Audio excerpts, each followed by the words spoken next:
kujiunga na wewe kuwakaribisha wageni kutoka mashirika mbalimbali ambao wamekuja katika bunge hili la Senate ili kuweza kusoma na kujionea wenyewe utendakazi wa Senate. Ni fursa adimu kwa wafanyakazi kuja hapa bunge, na kwa hivyo tutachukua fursa hii kuwakaribisha na vile vile pia kuwatakia kila laheri katika mafunzo yenu. Leo dhuhuri ya leo mtapata fursa ya kuona baadhi ya viongozi wenu wakiwa katika kazi zao hapa, na tayari mmeona Seneta Khalwale akisema kwamba wana wabunge 40 hapa Kenya na 13 kule Uganda, na anasema pia marais wapunguzwe, lakini ikiwa tutapunguza marais vile vile pia tutapunguza wabunge 53 ambao wamewataja. Asante Mheshimiwa Speaker. Honorable Senators, before I allow the clerk to call the next order, I've got a further communication to make. I have a communication to make regarding the regional seminar on African Parliaments for Climate Action, themed Reducing Methane, Promoting Development. As you're aware, Parliament plays a central role in strengthening Kenya's response to climate change through legislation, representation, budget making, and oversight. In this regard, I wish to notify you that the Parliament of Kenya, in partnership with the Interparliamentary Union, IPU, will co-host the Regional Parliamentary Seminar on Climate Change and Methane Emissions Reduction from the 15th to the 16th of May 2026 at Emara Ole Sereni Hotel in Nairobi. The summit brings together members of Parliament from across Africa to deliberate on the role of African parliaments in advancing climate action with a focus on methane emissions reduction and the promotion of sustainable development. Senator Boni, be attentive when the chair is communicating.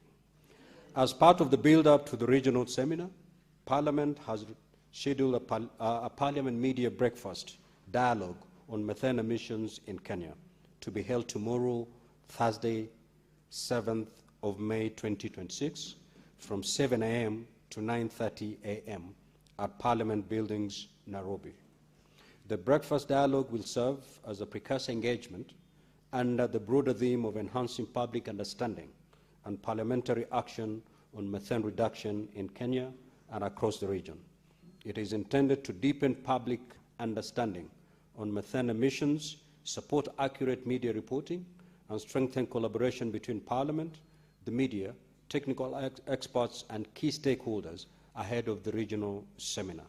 The engagement will bring together members of Parliament, media, technical experts, representatives of the executive, research institutions, development partners, and the private sector actors.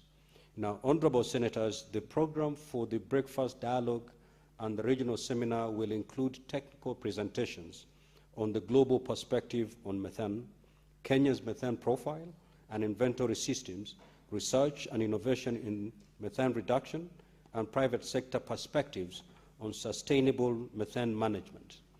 The engagement will also feature moderated panel discussions, media engagements, and parliamentary reflections on policy, legislative, and oversight gaps requiring action. At the conclusion of the regional seminar, a field visit for delegates has been organized on the 17th of May 2026 to the Sleeping Warrior Special Economic Zone in Gilgil.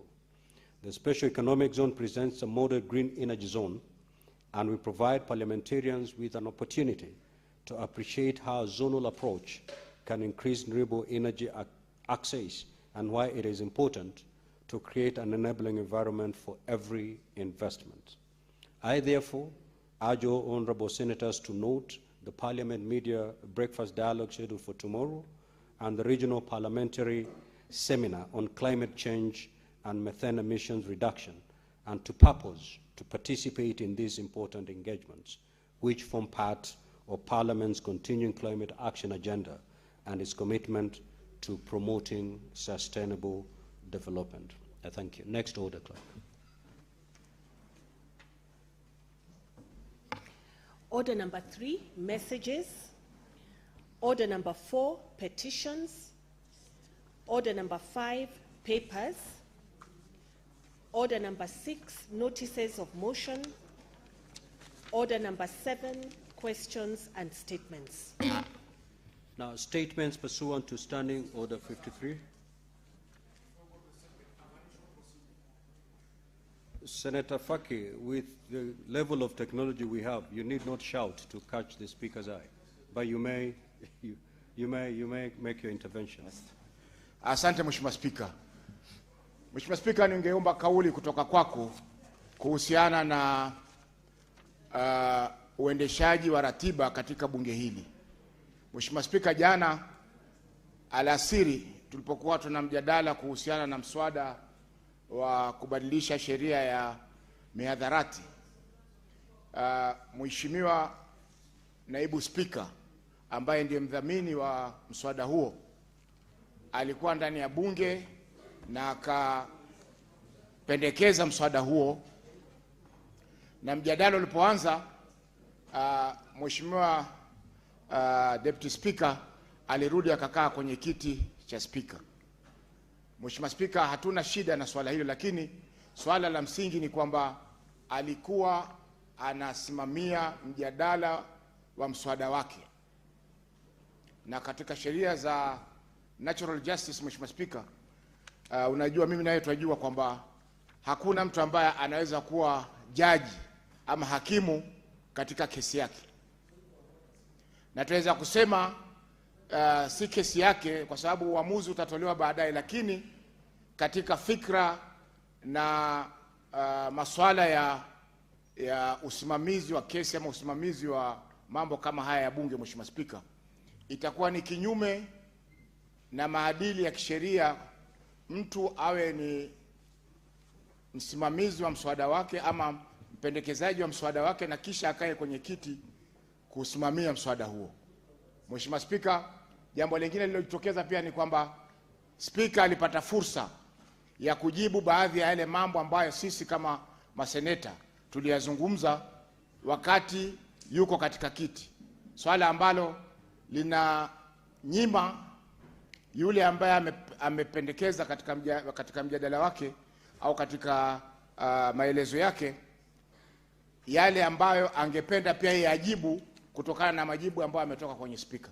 Mheshimiwa Spika, kujibu hoja inajibiwa baada ya mwisho wa mjadala, ili yule ambaye atajibu aweze kupata fursa ya kusikiza hoja zote ambazo zimependekezwa, na yeye pia apate fursa ya kuweza kujibu. Lakini jana mimi binafsi nilijibiwa na Spika pale pale wakati baada ya kumaliza, swala ambalo nilishindwa kupata fursa ya kuweza kumjibu yeye kwa sababu hakuniruhusu kujibu zile hoja ambazo alikuwa amezieleza baada ya yeye kupendekeza mswada ule. Kwa hiyo Mheshimiwa Spika, hili swala, je, ni sawa katika kisheria Spika ambaye atakaa kwenye kiti awe ni mtu ambaye amedhamini ule mswada ambao unajadiliwa, ili tusiwe na tashwishi kwamba ataweza kuwa na upendeleo fulani kwa upande fulani ama ajipendelee yeye mwenyewe kwa sababu mswada ni wake. Asante Mheshimiwa Spika. Asante Mheshimiwa Faki.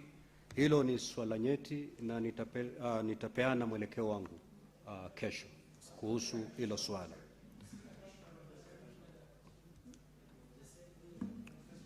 We are on request for statements pursuant to Standing Order 53-1. The Senator for Machakos County, Senator Agnes Kavindu.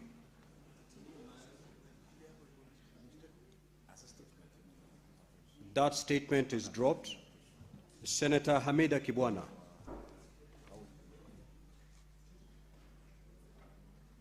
That statement is dropped.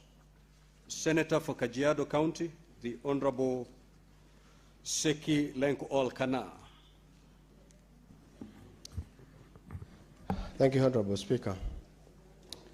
A request for a statement on the optimization of the investment in the Ongotarongai, Kitengela and Ngong SGR station. Honorable Speaker, I rise pursuant to Standing Order 53-1 to seek a statement from the Standing Committee of Roads, Transport and Housing on the matter of inter-county concern regarding the optimization of the investment in the Ongotarongai, Kitengela and Ngong SGR station.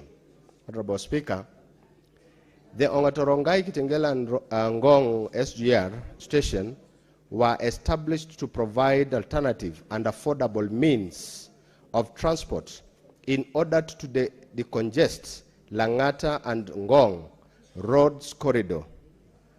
This investment was to be supported by upgraded access roads, personal motor vehicle parking and ride facilities, and enhanced security.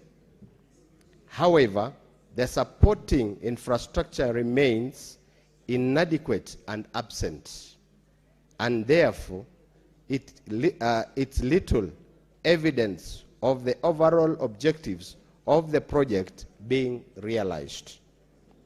In the statement, the committee should address the following: the actual vice versa, the initial projections of the average passengers traffic and revenue of the Ongatorongai Ngong SGR station, the socio-economic impact attributed to the construction of the railway station, including weather and attained outcomes, response with unexpected levels.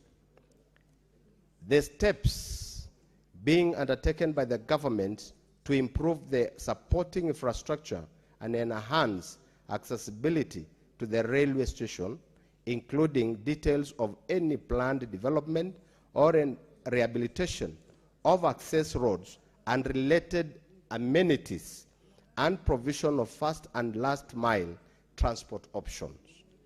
4, the other strategies being implemented to improve passengers traffic and ensure the project delivers optimal economic returns to justify the level of public investment.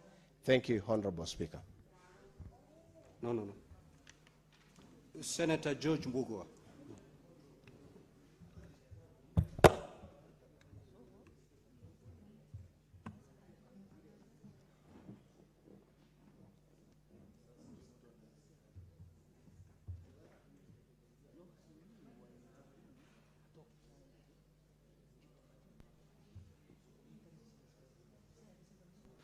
That statement is dropped. Senator George Mbugua had 2 statements.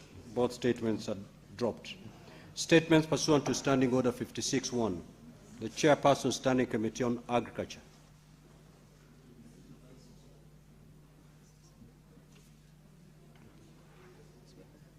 That statement is deferred. The Chairperson, Standing Committee on Devolution.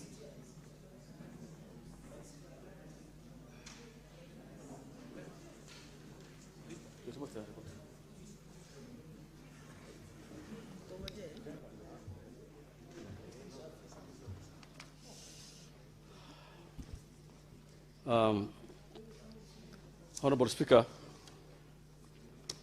I wish to submit the report of the Standing Committee on Devolution and Intergovernmental Relations for the period January to April 2026.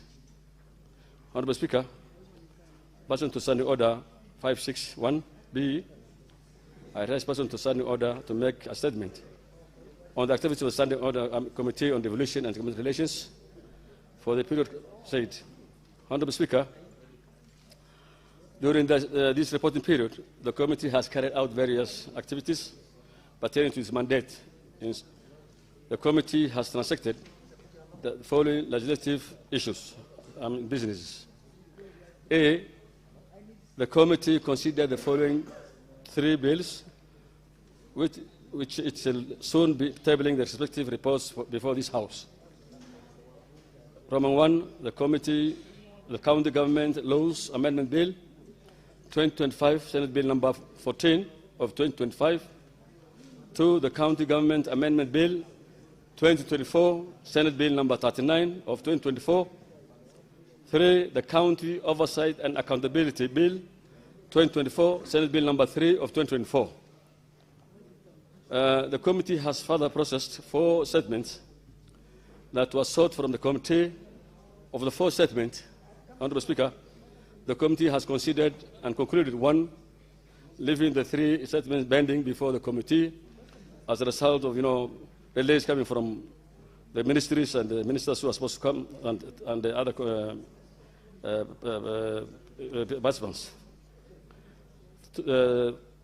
Honorable Speaker, the committee has also continued its inquiry into national government parastatals that are currently undertaking devolved functions. This practice undermines the spirit. The practice of parastatals undertaking the spirit of devolution. These functions are constitutionally assigned to county government, and their continued execution by national government entities resulting resource failing to reach the counties mandated to perform them. To date, the committee has held 5 such parastatal sittings with 5 parastatals. Upon concluding engagement with the remaining state corporation, the committee will report on the same.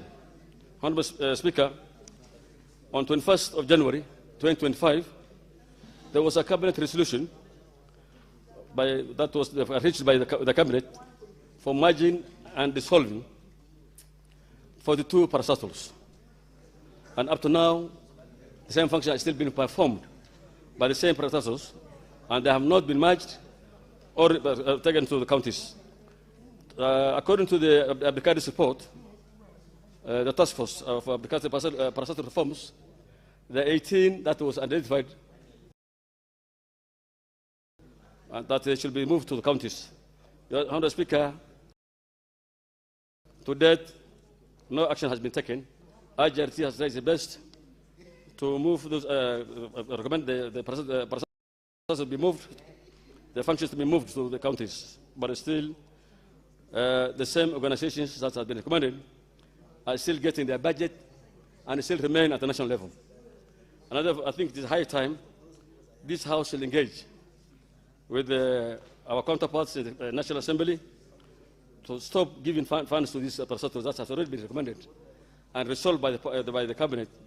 The budget for this year's by 2026-27 budget should be taken to the counties, Mr. Honorable Speaker. Honorable Speaker, to safeguard the independence and proper functions of the county, Public Service Board, the committee recently undertook an inquiry on the alleged unlawful closure of Trans-Nzoia County Public Service Board. Honorable Speaker, what happened? The board has some days remaining before it is wind up, before the term end. But however, the governor of Trans-Nzoia took action, unnecessary action, to close the office, and the members of the board remain outside of the office. However, the committee went there and resolved the issue that no member of the former members were there, and therefore the matter has been resolved and agreed upon. But however, the term has already ended. Hopefully, they have left since the term has ended. Also, Honorable Speaker, in fulfillment of the constitutional mandate to safeguard devolution and promote effective intergovernmental relations, intergovernmental cooperation agreement between the Nairobi government and the Nairobi national government and Nairobi city county government on the delivery of key services in Nairobi County. While the Constitutions and the Intergovernmental Relations Act envisages consulting and cooperation between the 2 levels of government, such cooperations must be exercised strictly within the confines of the law. Accordingly, the committee has engaged both the national government, engaging the Prime Secretary, Prime Cabinet Secretary, and the Governor of Nairobi County, and the principal basis to this agreement to examine its particulars, the legal framework, underpinning its implications and service delivery in Nairobi County.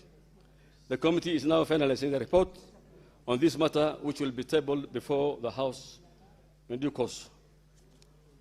If the committee currently is considering the application for the conferment of city status on Thika municipality in accordance with the Urban Areas and Cities Act.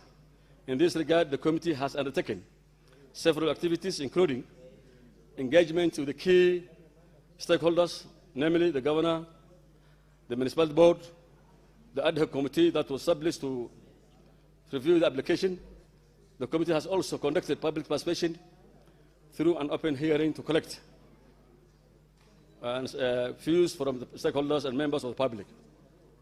To further ascertain the compliance of the statutory criteria for the conferment of city status, the committee undertook an inspection of facilities for conferment of city status. The committee undertook an inspection of the facilities and services within the municipality. The committee is now finalizing its report on the matter, which will be tabled before the House in due course.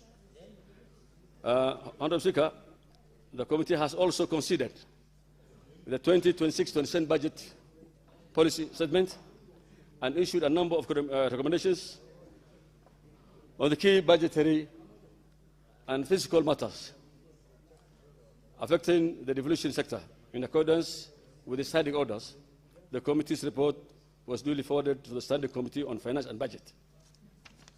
Honourable Speaker, the committee has also recently held a meeting with the chairperson of the municipality boards in Kisumu County, during which the boards raised a number of governance issues affecting the effective functioning of the municipalities.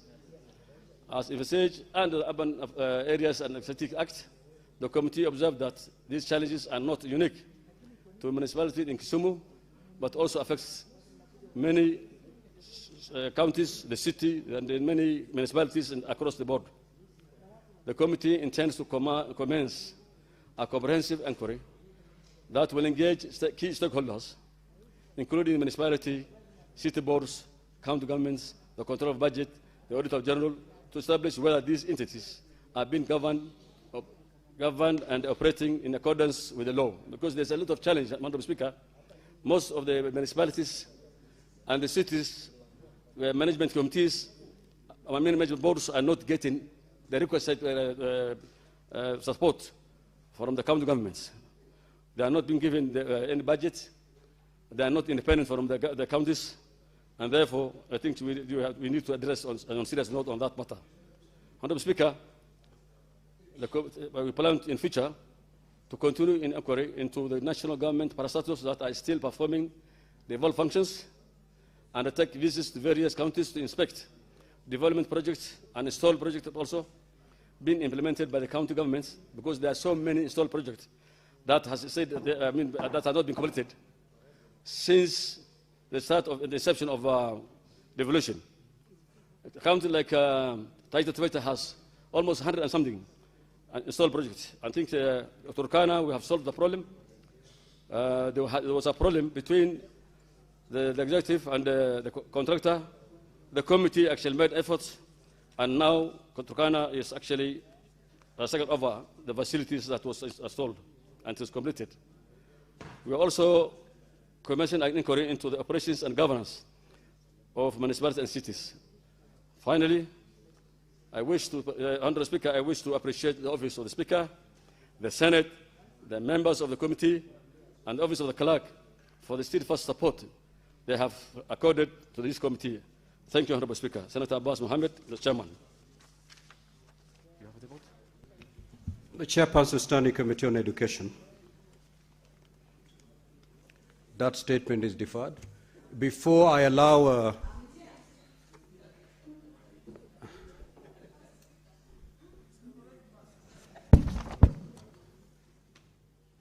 Senator Montet, the floor is yours.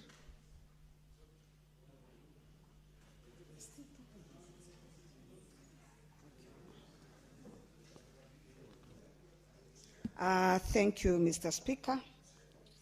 Mr. Speaker, I want to give a statement relating to the activities of the Standing Committee on Education for the period between February to April 2026.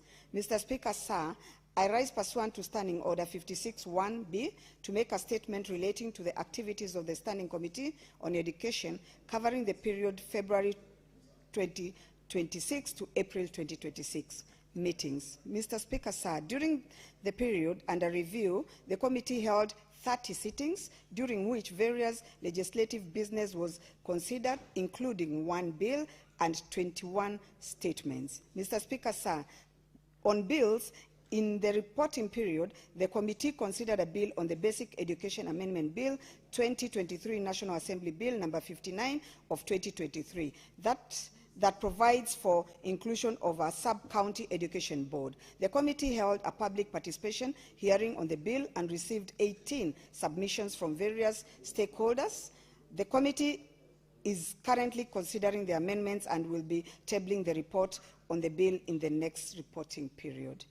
On statements. During the period under review, a total of 21 statements were sought from the committee. The committee considered and concluded 3 statements. The committee has a number of pending statements from the Ministry of Education, and the committee is scheduled to engage the ministry on the matter on delays, submitting responses to statements. The list of the pending statements before the committee are listed in Annex 1. Mr. Speaker, inquiry.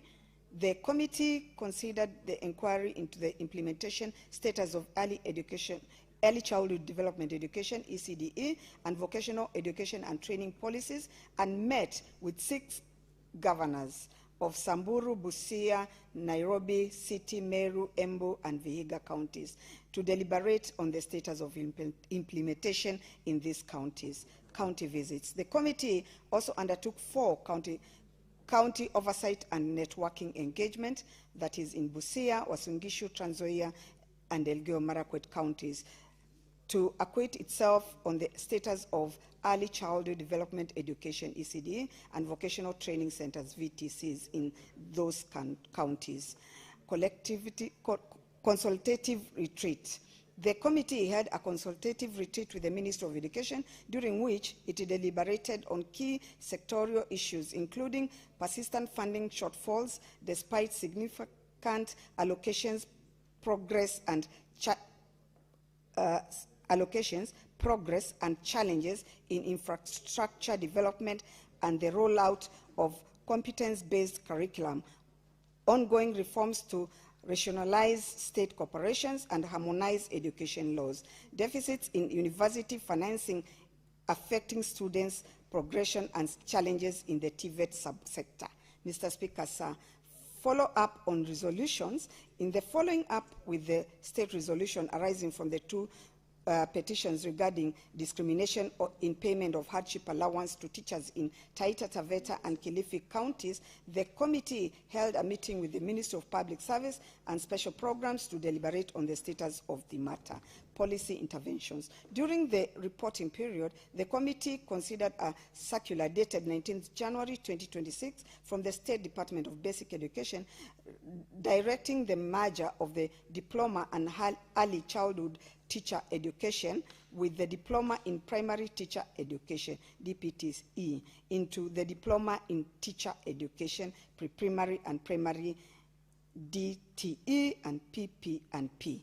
In this regard, the committee engaged the Council of Governors, Education Committee, and stakeholders, including the Early Childhood Professionals Association of Kenya and the Kenya Early Childhood Private Training Institutions Associations.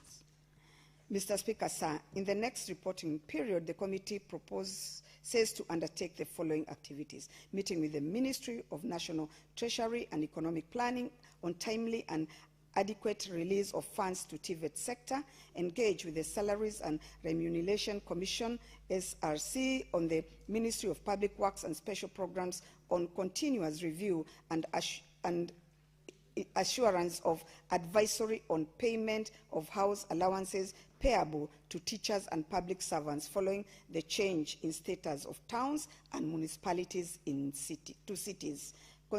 Consideration and tabling of the reports of the inquiry into implementation status of early childhood development education, ECDE, and vocational education and training policies in Kitui, Makueni, Kilifi, Kwale, Mombasa counties. Mr. Speaker, sir, in conclusion, I wish to sincerely thank your office and the office of the Clerk of the Senate for the continuous support accorded to the committee in executing its mandate. I thank you, Betty Montet, Chair.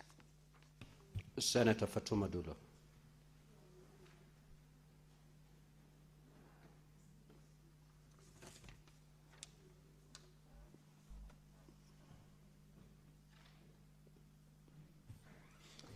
Thank you, Mr. Speaker, sir. I rise pursuant to Standing Order 53.1 to seek a statement from the Standing Committee on Devolution and intergovernmental relations on a matter of county-wide concern regarding the continued occupation of Oldonyiro County Assembly Hall by Isiolo County Assembly beyond the expiry of the gazetted 5-month period on 11th December 2025, and the legal consequences on the business transacted at the venue outside the gazetted period.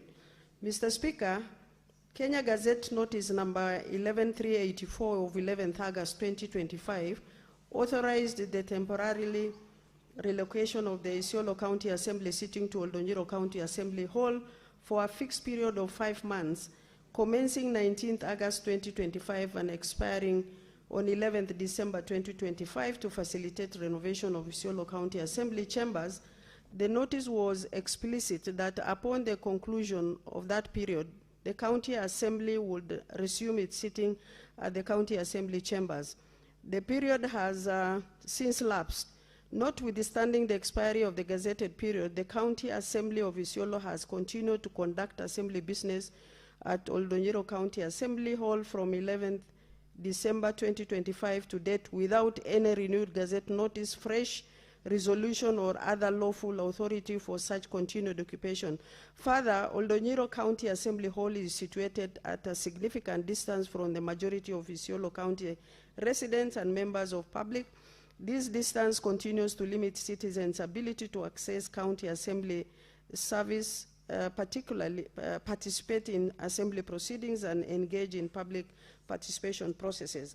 In the statement, the committee should address the following: the current status of renovation of the County Assembly chambers that were cited as the justification for the temporary relocation of Oldonyiro County Assembly Hall, and obtain documentary evidence including contracts, progress reports and inspection reports confirming that the said renovation have either been complete or are still ongoing. Number 2, the legal basis upon which the County Assembly has continued to conduct business at Oldonyiro County Assembly Hall after 11th December 2025, notwithstanding the expiry of the gazetted period. Number 3, the legal standing of all resolutions, approvals, and any other County Assembly decisions made at Oldonyiro County Assembly after 11th December 2025. Fourth, the measures in place to address the challenge of public access to County Assembly services and proceedings.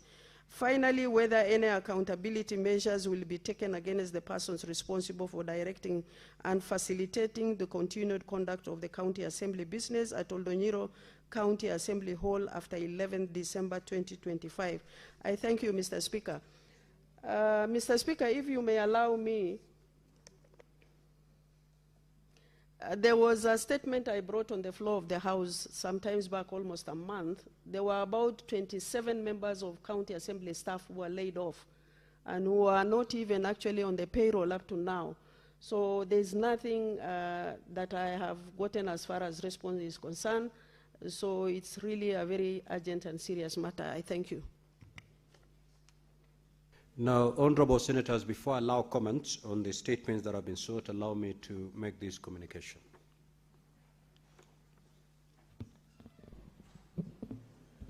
Senator Mazayo, kindly take your seat.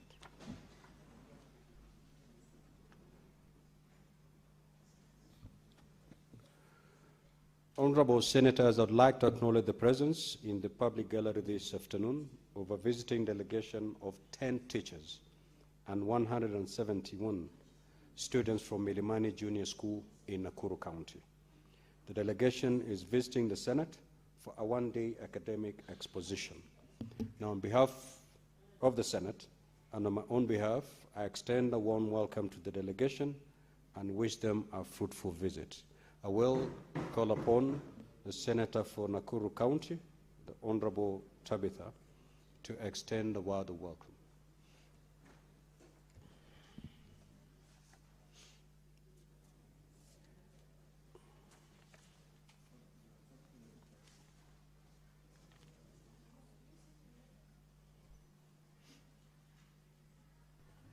Thank you, Mr. Speaker, sir. And I want to take this opportunity to welcome Milimani Junior Secondary School, who are the Speaker's gallery, and to congratulate them for this visit and to congratulate the teachers and the parents that have made this happen, to facilitate them to travel to the Senate. This is where we do the registration and we do the representation, and we ensure that we push for resources to come to our counties.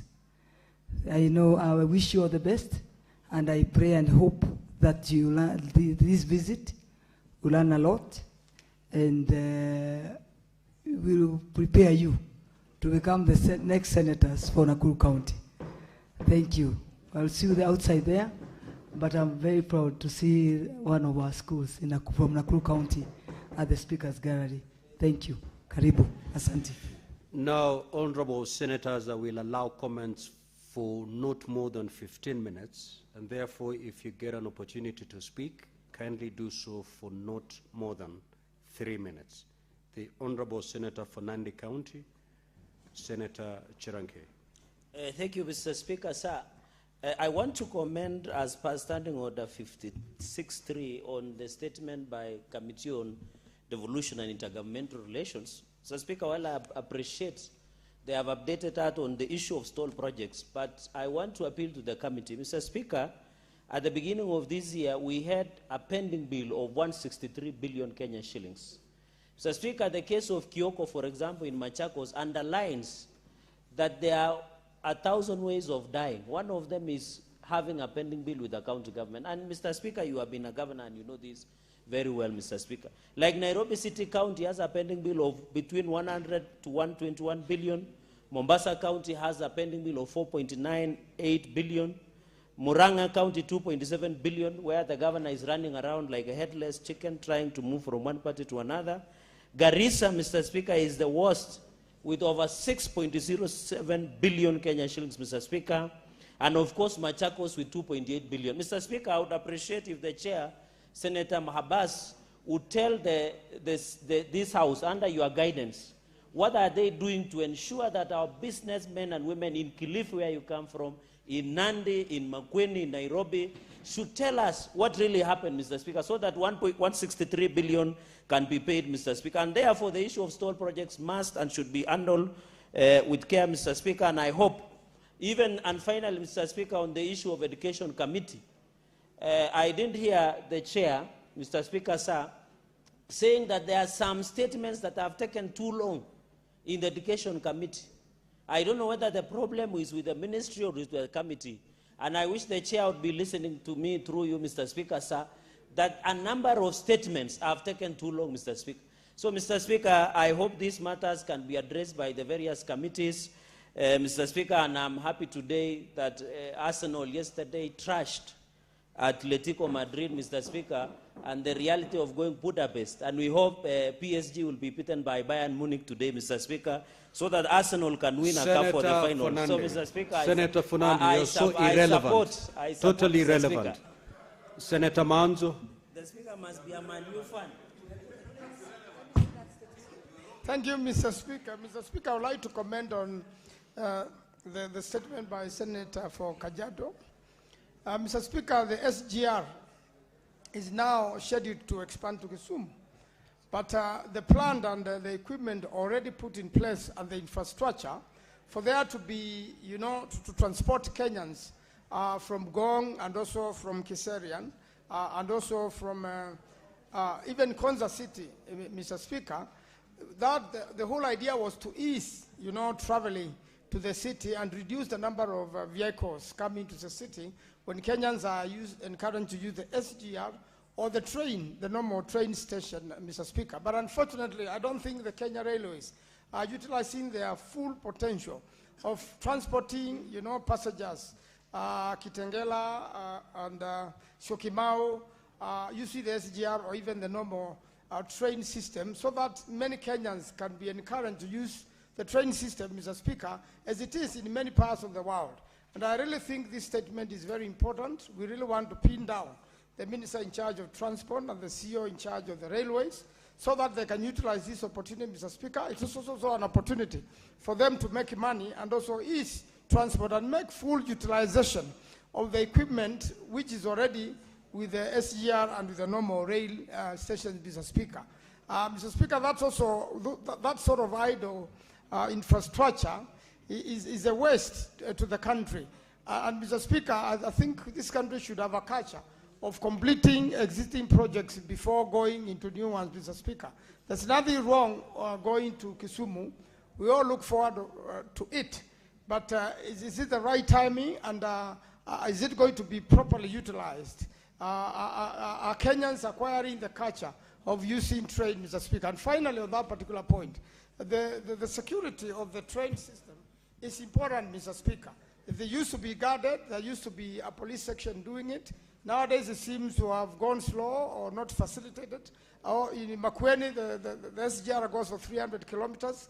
Mr. Speaker, we are now encouraging citizens to be on the watch out, and should they see anything fishy, then call the leadership, call anyone they can get. But I really want the police, special unit dealing with the railway and for its security to make sure, Mr. Speaker, they are around, so that and even the road system which used to be there, to make sure that the whole train system to Mombasa is accompanied, you know, by a moving vehicle and patrol. Mr. Speaker, that's not happening. So this statement, I support it. It's very important, and we look forward to grilling the minister in this chamber. I thank you, Mr. Speaker.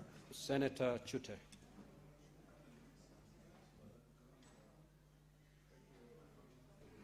Thank you very much, Honorable Speaker. Allow me to say a few things about Senator Seki's statement on SGR. Honorable Speaker, SGR is a normal business, it's a transport business. If stations like Rongai, Ngong, and Kitengela, highly populated areas, towns, are not having stations that are being run, no roads, no parking, how do you expect to invest a lot of money in SGR, and then those facilities are not working? This is a disaster. I would want the committee chaired by our respected senator, distinguished senator, to please, with this committee, to do a thorough investigation. Secondly, Honorable Speaker, railway go-downs today in Kenya, they are all gone. Buildings that were there, the go-downs which were there, were brought down, and somebody has taken most of the railway land. And Honorable Speaker, an example I'll give you, I had leased property on Kitui Road for almost 15 years. We had 3 years left on our lease, and all of a sudden, one night, goons came and brought down the whole go-down with our goods in there. And then when we asked, we were told we had a court order. And we were told this court order is just a mere paper, it's nothing. Honorable Speaker, today in this country, if court orders are just mere papers, documents, like toilet papers, what is going to happen to this country? Honorable Speaker, I want to support the statement, Honorable Seki. This is very, very important. I want the committee, if possible, to visit all the three places, Rongai, Kong, and Kitengela. Similarly, Honorable Speaker, there are investments that are done now, currently, by the railway. They are doing apartments, some in Mombasa, some in Nairobi, so many places. I would want the committee to investigate what are they doing. Are they for sale? Are they for rental? What are they for? So that we know the investment the railways, Kenya Railway, is doing in this country.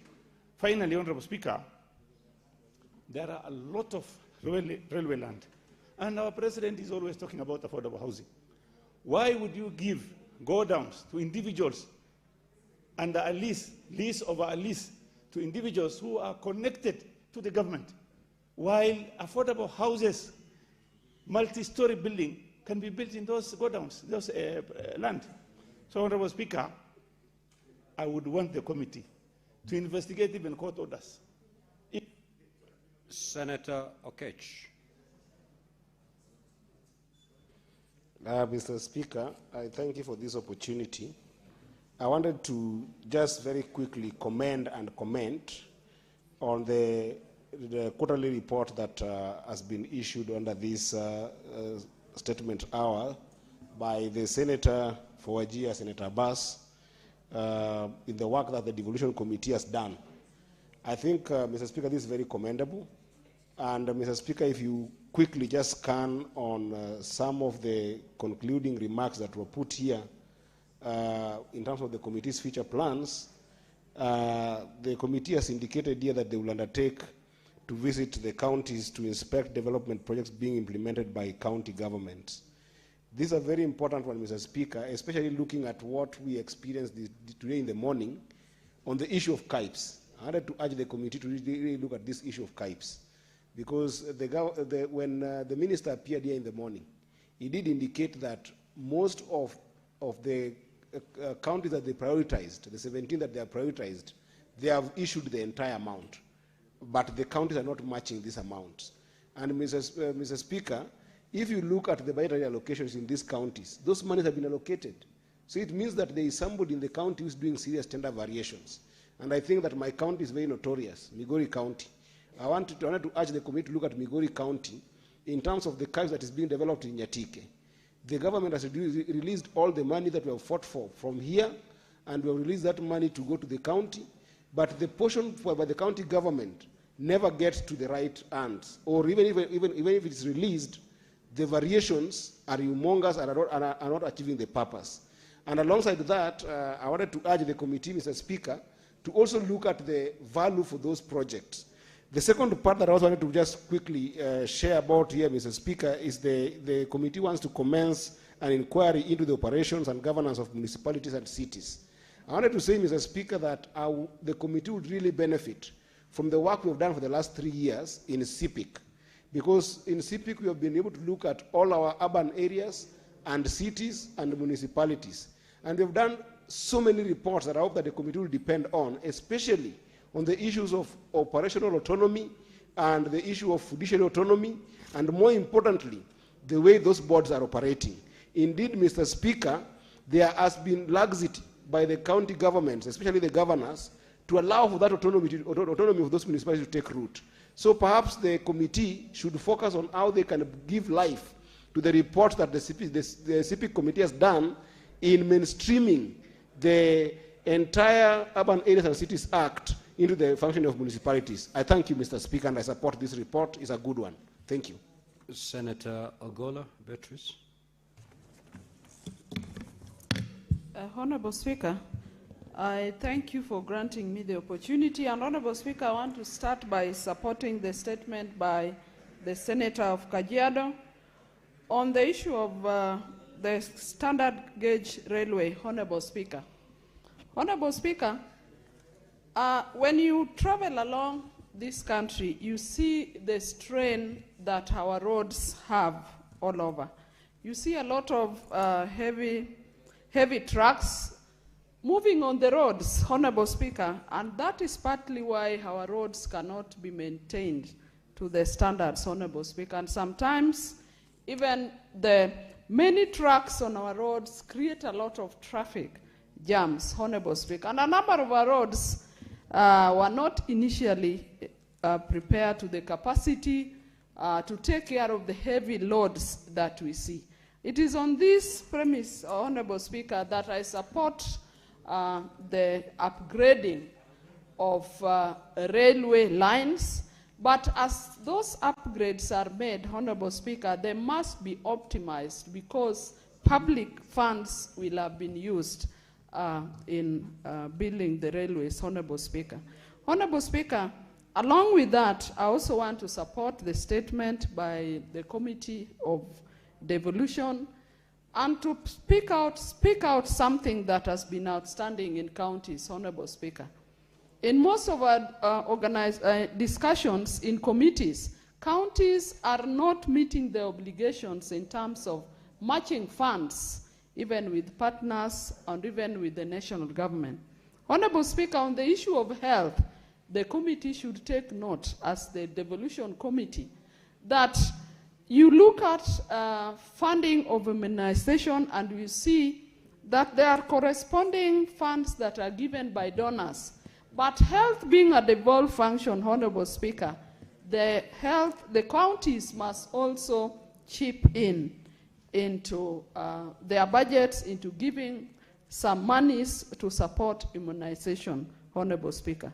Even when they give those monies and spell them out on their budgets, they hardly provide those funds, Honorable Speaker. When you look at the FLOCA commitments from counties, that is also wanting. When you look at all funds that counties are to provide to match other partners, the counties don't meet their obligations. And Honorable Speaker, this is the committee that must follow that. Secondly, Honorable Speaker, on the Urban Areas and Cities Act, we have municipalities all over the county. Honorable Senator Sifuna. Speaker, allow me to thank the Devolution Committee that is led by Senator Abbas.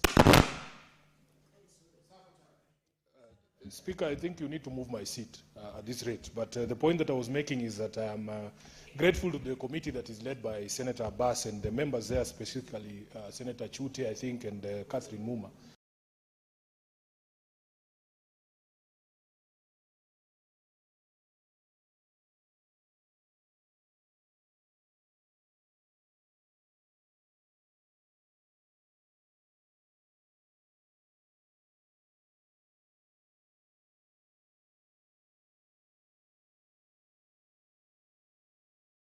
Had raised issues including issues of public participation or the lack thereof, and the fact that there was already a start date for that particular agreement without public participation and without even the approval of the Nairobi County Assembly.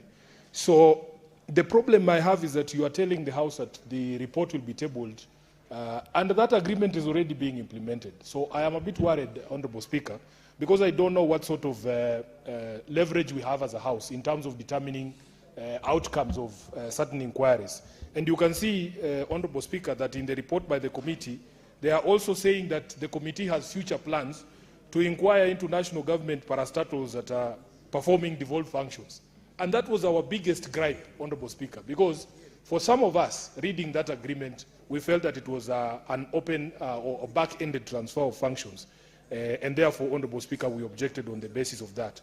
So I'll be looking forward to that report, and I'm hoping that the report incorporates the concerns that were raised by members of the committee itself, because I was present in that particular meeting, including how we can proceed with such an agreement, Honorable Speaker, without the input of the people of Nairobi. But I was happy, at least with the conduct before the committee, although some of the members of that committee, Honorable Speaker, misinterpret their role to be defenders of governors when they appear before that committee. And I am glad that Senator Abbas, you stood firm and said that this House is on the side of the people and our work is to oversight governors and not to massage them when they appear before our committees. I thank you, Honorable Speaker. Senator Mazaya.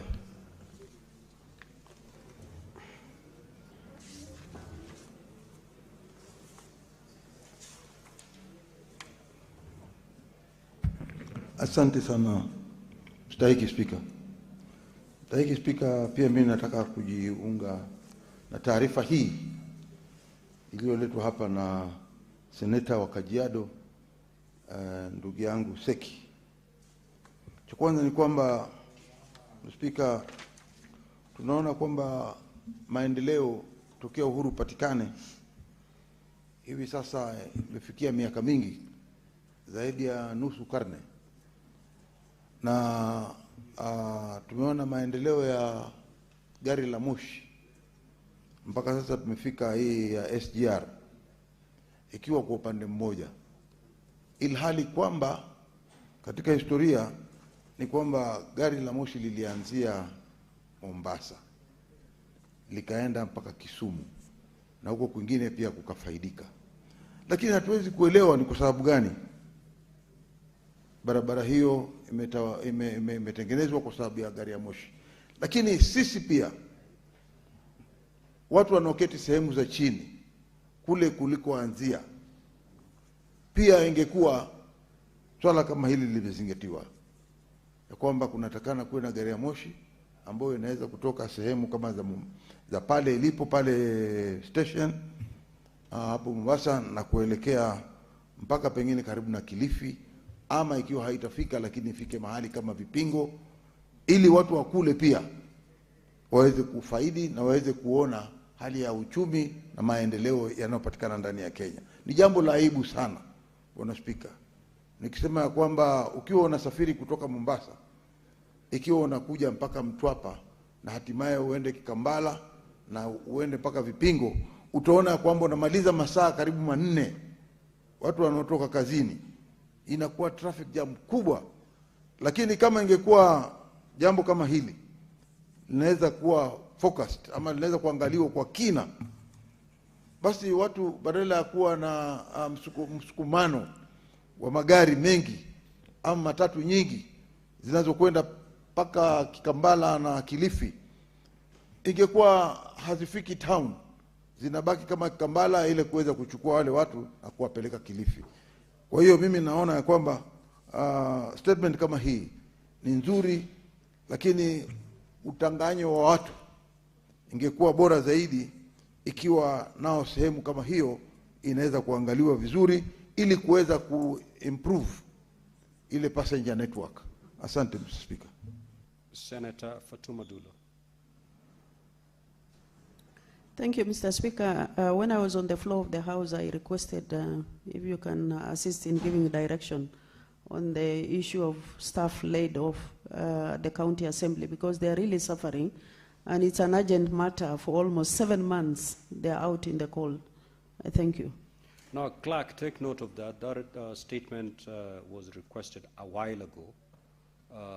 Can you make a follow-up with the relevant committee so that we get a response to that matter? And at any rate, not later than Wednesday next week. Senator Mutinda. Thank you, Mr. Speaker.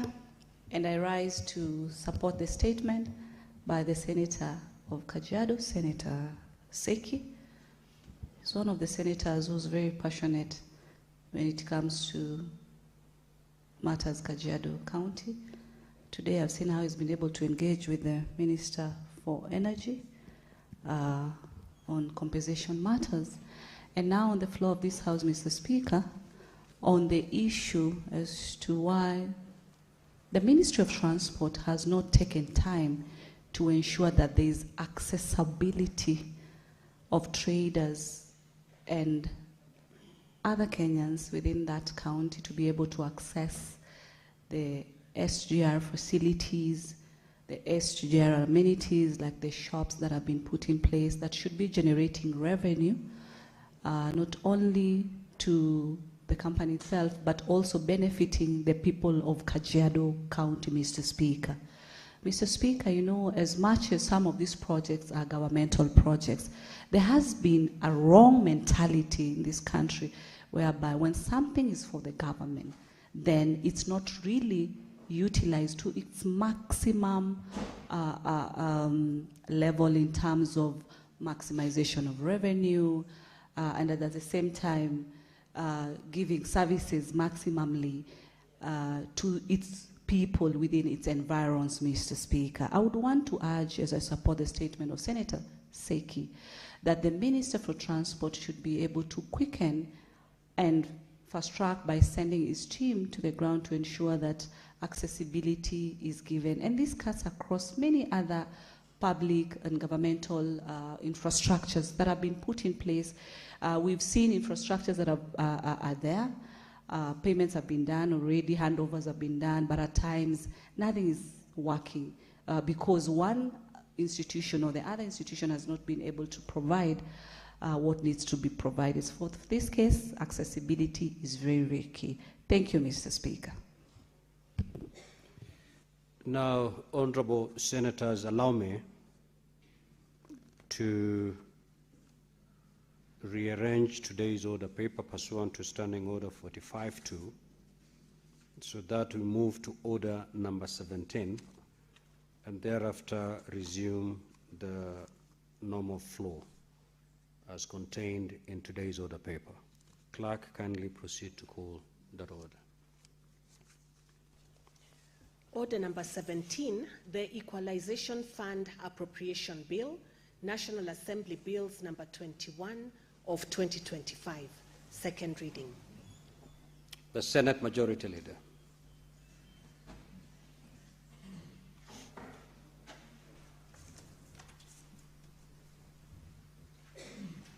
I thank you, Mr. Speaker, for this chance.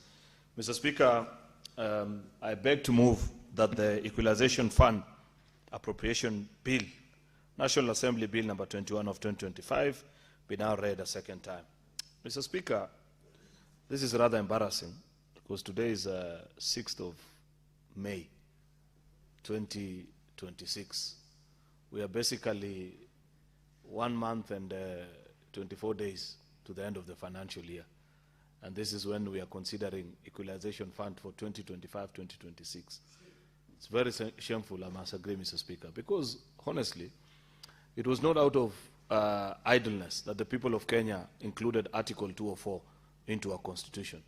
It's because they were fully aware, Mr. Speaker, that there are two Kenyas, that we live in the same country, same republic, we sing the same national anthem, but our realities are extremely different, Mr. Speaker, that while there are parts of this country where when residents wake up in the morning, they can choose which tarmac road to take, Mr. Speaker, there are other parts of the country that in this day and age, you find an entire constituency, they have never seen tarmac, Mr. Speaker. That if you talk of piped water, Mr. Speaker, that is a dream. And it's until students from the schools visit maybe the bigger towns within the proximity of those localities that kids can see water flowing out of a water tap, Mr. Speaker, and it's a spectacle for them. There are parts of this country, Mr. Speaker, where the distance between a health center and another is in hundreds of kilometers. And the people of Kenya, fully pricked of their conscience, Mr. Speaker, made provisions for Article 204, where we provide 1.5% of the nationally raised revenue, Mr. Speaker, and we share it with parts of this country that are less fortunate so that we are able to do programs. I'll be speaking a bit later, Mr. Speaker, about how well that has been done and how we've been able to execute that particular part of it, Mr. Speaker. But I was just laying the basis for our appreciation as a House on the importance of Equalization Fund. Mr. Speaker, Equalization Fund is almost like life support to certain parts of the country. Yet, as we are moving division of the revenue for 2026-2027, we are equally moving Equalization Fund for the past financial year. That cannot be right. And Mr. Speaker, I must confess that it is not out of the making of this House. We received this bill perhaps just a few weeks ago, and we have processed it. And I want to believe, Mr. Speaker, should we conclude on debate today, depending on how many members want to speak to it, as early as tomorrow, we should be able to progress it to second and third reading, because we don't even have, at least none that I'm aware of, Mr. Speaker, any deep, detailed amendment to this proposed bill. And it's not right, Mr. Speaker. We cannot continue to live like this. And I must appreciate the genius of the drafters of our Constitution, because they provided. Remember, first of all, after the passage of this Constitution in 2010, Mr. Speaker, and the beginning of the bicameral parliaments in 2012, Mr. Speaker, it took us close to 5 to 6 years before we operationalized this particular. There were cases in court, this or the other. That institution has never picked, Mr. Speaker. In fact, I just need to check, and maybe we will engage the CEO one time, because there's something I'll also be proposing to the House a bit later, further down my notes, Mr. Speaker, on actually what has been the success of this particular fund in the far-flung and the forgotten corners of this country, as the people of Kenya expected, Mr. Speaker, and what has been the success of it and what not. The question that I was raising in this particular part of my submission, Mr. Speaker, is that I doubt if we have been able to implement more than 5 cycles of equalization funds, Mr. Speaker. It's unfortunate, Mr. Speaker. It's not right, it's not godly, and we need to do better. And that's why, Mr. Speaker, I want to urge the House that we quickly move with this bill, and I hope that we can get to provision of these resources, because it's provided by the Constitution. There's nothing even to think about. There's no debate to have, Mr. Speaker. It is known that Article 2 of 4 provides Mr. Speaker, that once we have the audited accounts of the previous financial year, 1.5% immediately goes into this fund by operation of the Constitution. No need for any appropriation, no need for any bill, Mr. Speaker. This fund is so specific, unlike even the division of revenue between the two levels of government, because this one, Mr. Speaker, has only two conditions. Condition one, it needs to be 1.5%. Condition two, it needs to be 1.5% of the last audited accounts. And all those are known at the end of every financial year. So I don't understand even this long, winding road that we sometimes take with the Treasury, Mr. Speaker. It is a continuation of the marginalization, Mr. Speaker, by the centralists, those who never believe in the spirit of devolution, Mr. Speaker, and those who particularly don't identify with the needs of communities such as this that need this problem. I was in Northwood 2 weeks ago, Mr. Speaker. No, I'm not sure whether we were with Eddie. I think it was Senator Ledama or somebody else, Mr. Speaker. You drive for almost a whole 1 hour, Mr. Speaker. You don't see a drop of water. These funds were for communities such as those, Mr. Speaker, that we understood they have unique needs which must be addressed, and the only other way you can address them, Mr. Speaker, is provision of a sink fund such as this. Yet, unfortunately, Mr. Speaker, we continue to speak a lot of English here in Nairobi while people continue to suffer. We must do better, Mr. Speaker. Therefore, this bill, Mr. Speaker, is something that we need to expedite with a lot of speed, appreciating that the national government shall use the equalization fund only to provide these services as listed: water, roads, health, facilities, and electricity even, Mr. Speaker, to marginalized area to the extent necessary to bring quality of those services in those areas to the level generally enjoyed by the rest of the nation so far as possible. Imagine, very basic and elementary. You're just trying to elevate other Kenyans to live the general applicable standards in the rest of the country. And we have a big debate about it here in the country. We ought to do better. The challenge, Mr. Speaker, is that at present there is no law that provides the issuance of funds out of the equalization fund for the provision of basic services for 2025-2026. Each law that we do, unfortunately, Mr. Speaker, is for subsequent years. In fact, I really want to question the wisdom of yearly passage of this bill, Mr. Speaker. Why can't we do it like the CDF? Mr. Speaker, I have grudgingly come to accept that we lost the public, those of us that argue for devolution so passionately, that the people of Kenya are not with us with regards to the conversation on CDF.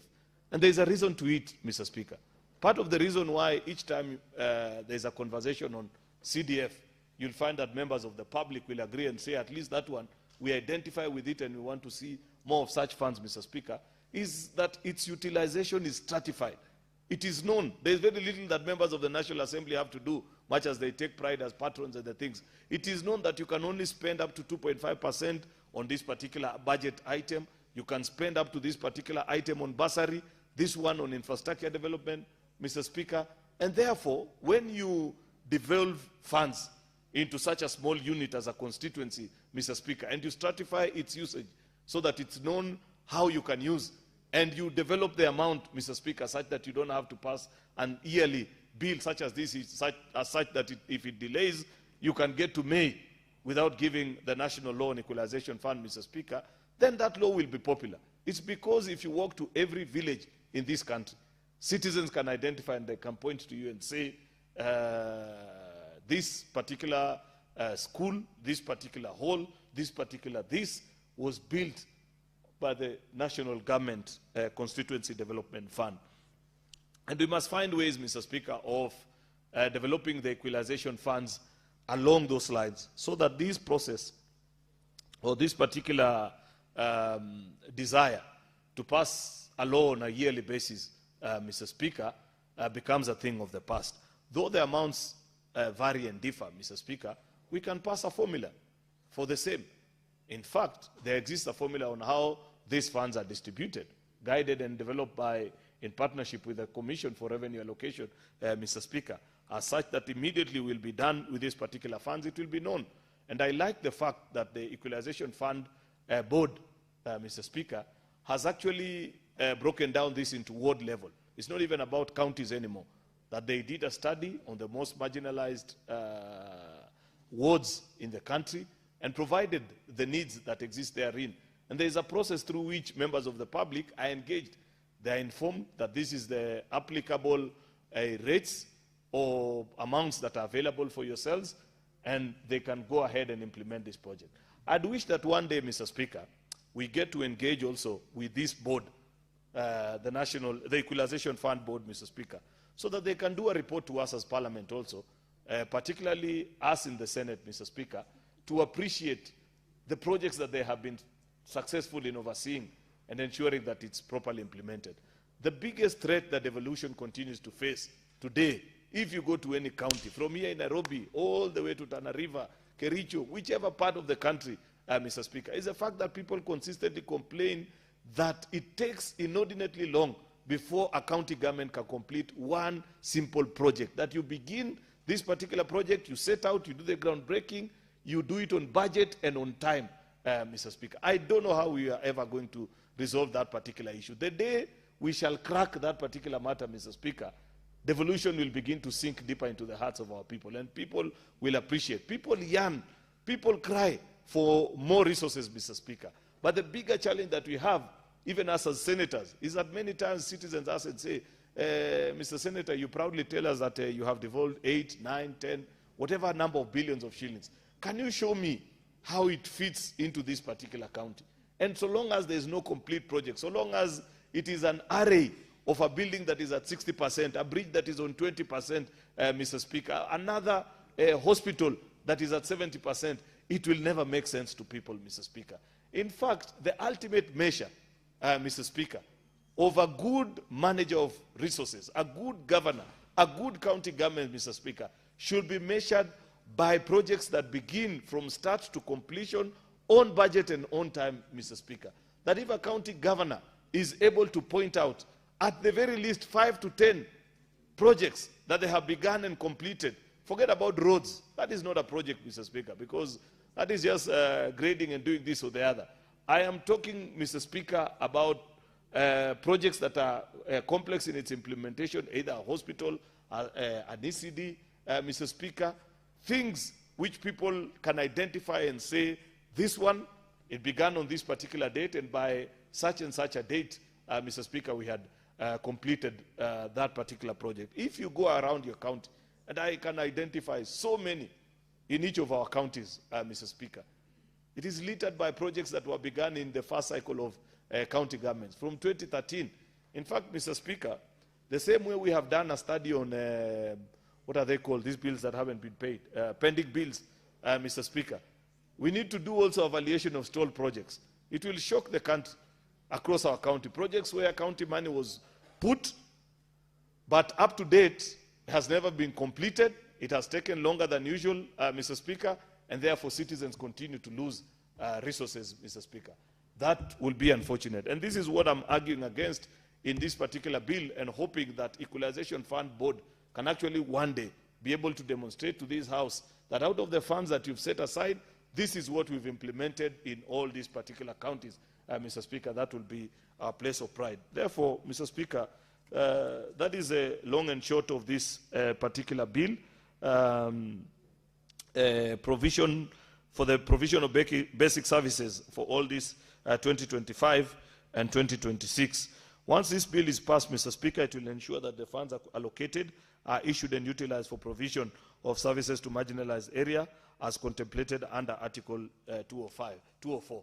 Luckily for us, Mr. Speaker, is that at least these funds, once they get into the equalization fund, Mr. Speaker, is that there is no way out apart from utilization in the already identified projects. So it continues to pile at that particular place. But like I have said, the same way we have an NGCF board, who I see occasionally releasing reports of the projects that have been successfully implemented in a particular financial year, I challenge the CEO of the Equalization Fund, together with that particular board, Mr. Speaker, to furnish the public with this particular report so that people of Kenya appreciate the important role that this particular institution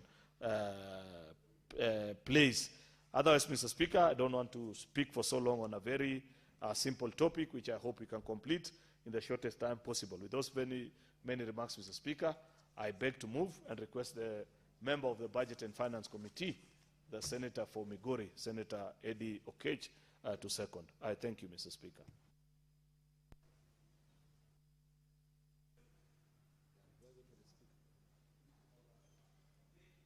Yes, Senator Eddie, you may proceed. Mr. Speaker, it is indeed an honor to second this bill as moved by the majority leader, Senator Arun Cheriot. And in fact, I want to urge the House in the same spirit, to pass this bill as has been submitted in this House, or rather tabled in this House, without amendments, for the purposes that this is a bill that needs to be fast-tracked. But even as we do that, Mr. Speaker, I wanted to add my voice in the concerns that the majority has raised about this particular bill, and more largely on the conversations around the equalization fund, Mr. Speaker. Mr. Speaker, what is happening to this fund is a wanting conversation that I hope that this House can be able to elevate it a little bit better to the psyche of the nation and to the psyche of the executive. Because what is happening, Mr. Speaker, is not right. Mr. Speaker, to start with, we all know that the equalization fund has a sunset clause, meaning that by 2030, this fund should no longer exist within the context of our Constitution. But, Mr. Speaker, if you look at the way the fund has been treated in the last 7 years or so of devolution, it hasn't actually achieved its purpose. And I agree with the majority leader, Mr. Speaker, that we don't even need to be considering an appropriation bill on this particular fund, because it's a constitutional imperative that was necessitated, Mr. Speaker, by marginalization that has happened in this country since 1965. And perhaps for those who don't know or might forget, the fund came in context of Section Paper Number 10 of 1965, where a number of people in the executive felt that some counties, or rather some areas during that time in our country, which then ended up constituting some particular counties, were not fit enough to economically contribute into the well-being of the country. The people at that time in the executive thought that places like Turkana, places like Mandera, Isiolo, Narok, Tana River, Kilifi, Kwale, that these places had no any permutation whatsoever in contributing to our economic merit. So that any kind of money that was collected in the government coffers at that time were concentrated in areas that, in the best understanding and lack of knowledge of the people at that time in the executive, were concentrated in areas that they thought would contribute to the economic merit of the country. Because of that, between 1965, Mr. Speaker, up until 2013, when this constitution took root, those areas have never known a semblance of government, any semblance of government, Mr. Speaker. Last year, my brother Senator Sifuna, myself, I think Senator Wambua, and Senator Dulo, we made a trip to Mandera. Mr. Speaker, we left there with our heart bleeding. Because, Mr. Speaker, you could see that since 1965, an area like Mandera had never had any semblance of government. In fact, it is the first governor, Governor Roba, who tried to put a few institutions that could even make it possible to have a semblance of government, including as simple things as even seeing tarmac roads. People have never seen tarmac road in these areas, Mr. Speaker. You go to Wajir, it used to be the same. You go to Garissa, it used to be the same. But even apart from just general development, Mr. Speaker, the basic needs that do drive a community's development psyche were not existing. And that is why the Constitution, Mr. Speaker, captured these 4 critical areas. That there is no place in this country should be without roads. There is no place in this country where people should be without water. There is no place in this country where people should not be able to acquire health facilities, basic health facilities, as simple as dispensary, Mr. Speaker. In some places they are missing, Mr. Speaker. I know the visit to North Ora was not with Senator Aaron Cheriot, but Senator Aaron Cheriot will tell you that we did visit Lafayette together with him in Mandera. We also did visit Marsabit. We went to Marsabit together with my brother, Senator Cheriot. And we went and we found that there are hospitals in these places that we see as good counties, be it a county in Nyanza that was at that time favored, or in Nairobi, or in Nyeri. People in these areas, Mr. Speaker, when their women have carried their babies in their womb for 9 months and then give birth, you find that in a place like Nyeri, the chance of 10 women losing children is only 1. But when you go to Marsabit, Mr. Speaker, it's a reality that out of 10 women giving birth, only 2 survive, because there's no health facilities as basic as dispensaries and maternity facilities for these people to be able to actually get medical services. So it was critical that this fund had to exist. And then, Mr. Speaker, things like electricity. You will find that a kid in Isiolo, or a kid in Kwale, or a kid in a place as far as Tana River is consuming electricity 50 times less than a kid within Nairobi. It is not fair. And that's why this fund had to be. But, Mr. Speaker, there's a sad story about this fund that I think that the Senate must take and pay keen attention to. This fund has not been honored as it was supposed to be. Because, Mr. Speaker, the reason why we are passing this appropriation bill is because in the last 2 instances, the fund has had 2 appropriation acts. The first act was the Act number 3 of 2018, which provided for an allocation of about 12.4 billion, being an allocation that was supposed to serve 2014, 2015, 2015, 2016, 2016, and 2018. And then, Mr. Speaker, we had the next Appropriation Act, which was Act number 7 of 2023, which again further allocated about 10.3 billion, and that amount was supposed to serve 2021, 2022, and then 2022, 2023, Mr. Speaker, under what we call the second marginalization policy, Mr. Speaker. Now, my concern is this, Mr. Speaker. That amount, or rather those amounts that were appropriated, have never been fully honored, Mr. Speaker.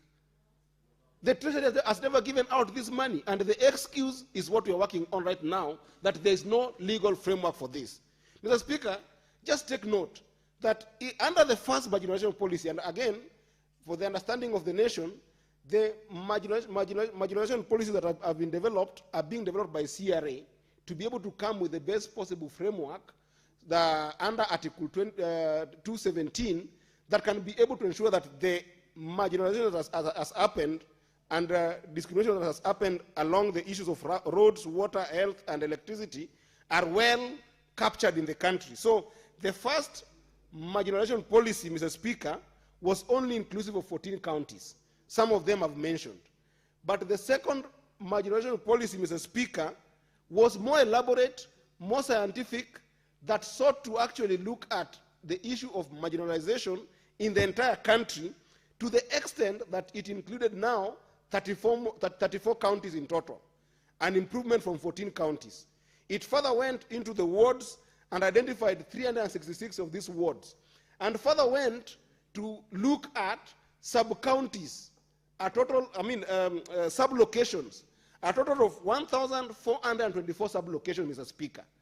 That means that the issue of marginalization, Mr. Speaker, is so endemic in the entire country that there are places that these 4 services are totally a crisis. And, Mr. Speaker, I say so because even in Migori County, that was included under the second policy, a place like Miuru Bay, a place like Komosoko Nyamosense in Kuria, a place like Masangora in Kuria East, Mr. Speaker, a place like Nyamelu, a place in North Kanyamkago called Nyamasaria. These are places, Mr. Speaker, that have got endemic road problems, endemic healthcare facility problems, endemic water problems and endemic electricity problems, Mr. Speaker. So that if these monies have been allocated since the time that the first appropriation was done and the second was done, yet they were not honored, even the one that we're doing here, Mr. Speaker, will have a problem. Just for a matter of fact, Mr. Speaker, the entitlement that this fund has is about 79.58 billion that needs to go into this fund, Mr. Speaker. And so far, we have only seen an appropriation of about 62 billion to this fund, and out of this, Mr. Speaker, a majority of it has not been given, Mr. Speaker. I think that so far, we have only seen about 13.4 billion, which is about 22% of the entitlement that has been given to this fund. So, Mr. Speaker, as we pass this appropriation bill, Mr. Speaker, I want to plead with this House that if it is possible, may this House take note and make sure that we can be able to bring a stronger conversation on the honoring of what has been appropriated. Us doing our job is one thing of appropriating, but it is upon the government of the day to make sure that they honor this appropriation, Mr. Speaker. This bill, Mr. Speaker, will intend to appropriate a total of about 16.8 billion. Yet, if you look at the arrests that I've talked about, Mr. Speaker, is so much that the biggest problem we're going to face, Mr. Speaker, is now a problem of absorption in our counties. Because if these monies keep on piling and the debt keep on piling, the problem that we end up facing is that even at the time that the money is going to be given out, that is, if the government will honor, it is so far into the end of the financial year that sometimes it becomes difficult to absorb this money.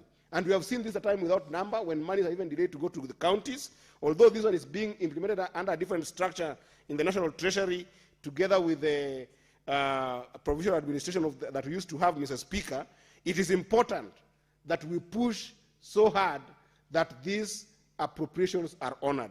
Mr. Speaker, I don't want to say much more than what I've said, because I know that some of my colleagues here would want to contribute on this issue. But I think, Mr. Speaker, after we pass this appropriation bill that we are going to pass today or in the course of this week, we must retreat and look for a strategy for which we are going to make sure that it is honored, and not only this one, and all the other arrears of about 62 billion to these funds that the National Treasury has not been able to honor must be honored so that we can give this fund a true meaning of its life. Otherwise, Mr. Speaker, we will go into a sunset period when we will have passed the timeline of this fund, yet it was never honored, and it will be very difficult, Mr. Speaker, to be able to equalize services to those underserved communities that have faced marginalization since independence. With that, Mr. Speaker, I wish to second, and I hope that the House will pass this bill as is to make sure that this fund takes root. I thank you, Mr. Speaker. Now, Honorable Senator, I'll proceed to propose the question that the Equalization Fund Appropriation Bill, National Assembly Bills number 21 of 2025, be now read a second time.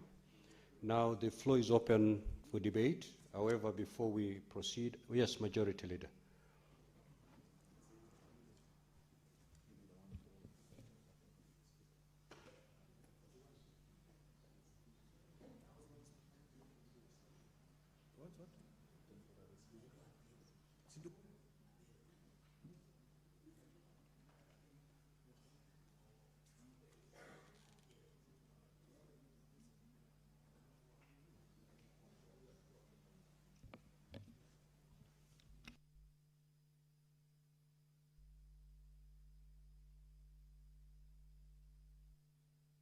Mr. Speaker, due to sudden emergencies in the House, I rise to move this motion that pursuant to Article 107(1)(c) of the Constitution and Standing Order number 18 of the Senate elects Senator Mohamed Faki to preside over the sittings of the Senate for the remainder of the day.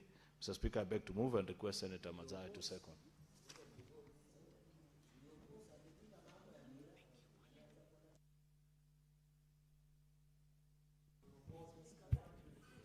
Thank you, Mr. Speaker.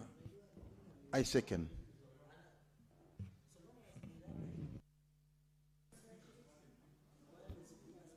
Now, honorable senators, this is a procedural motion. We need no debate on it. With your concurrence, you'll allow me to put the question. Thank you.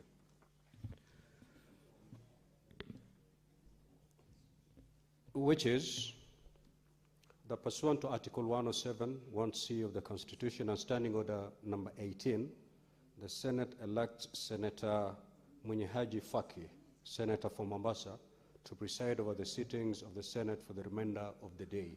Will as many as of that opinion say aye? Aye. Will men as of the contrary opinion say nay? The ayes have it.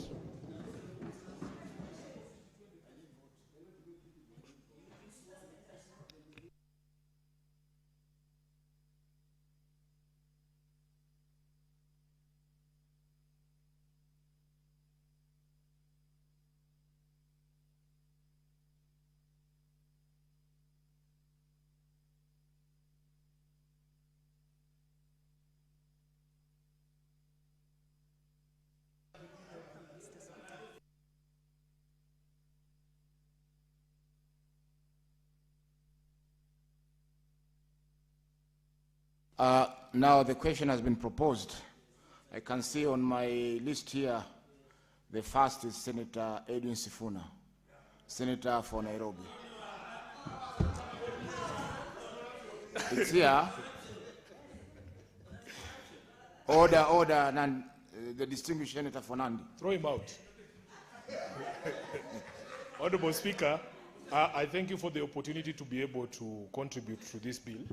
I want from the onset to say that I support the bill. Honorable Speaker, I have always believed, and I've said on this floor, that if you look very closely, the majority leader is generally a very good man. And if you look with a microscope, you will find things that we agree upon. I want to say that I agree with the majority leader when he says that it is a shame, an embarrassment, that we are only debating this bill 2 months to the close of the financial year. I agree with him in his sentiments that, in fact, the debate on this particular bill is unnecessary because this is a constitutional imperative. There should be a self-executing mechanism to appropriate this money to the counties that have been, or the areas that have been marginalized for a long time. But where we disagree with the majority leader, I wish he would listen to this majority leader. I wish you would have tendered an apology after saying those things that you said, that I agree with. Because, Honorable Majority Leader, there is no one else to blame for the delay other than the current government, of which you are a member. Mr. Speaker, the person in charge of the country right now is from the Majority Leader's party. The people in charge of the National Assembly, although, of course, even after the courts ruled that Azimio coalition is the majority, the Speaker there has refused to implement. So the Majority Leader's party is the majority there. Honorable Speaker, this should be something that he takes up with those institutions when next they meet to discuss matters. In fact, Honorable Speaker, every time we debate this bill, I remind people that the constitution that we have right now has a historical context. There is a historical context to the provisions of this constitution.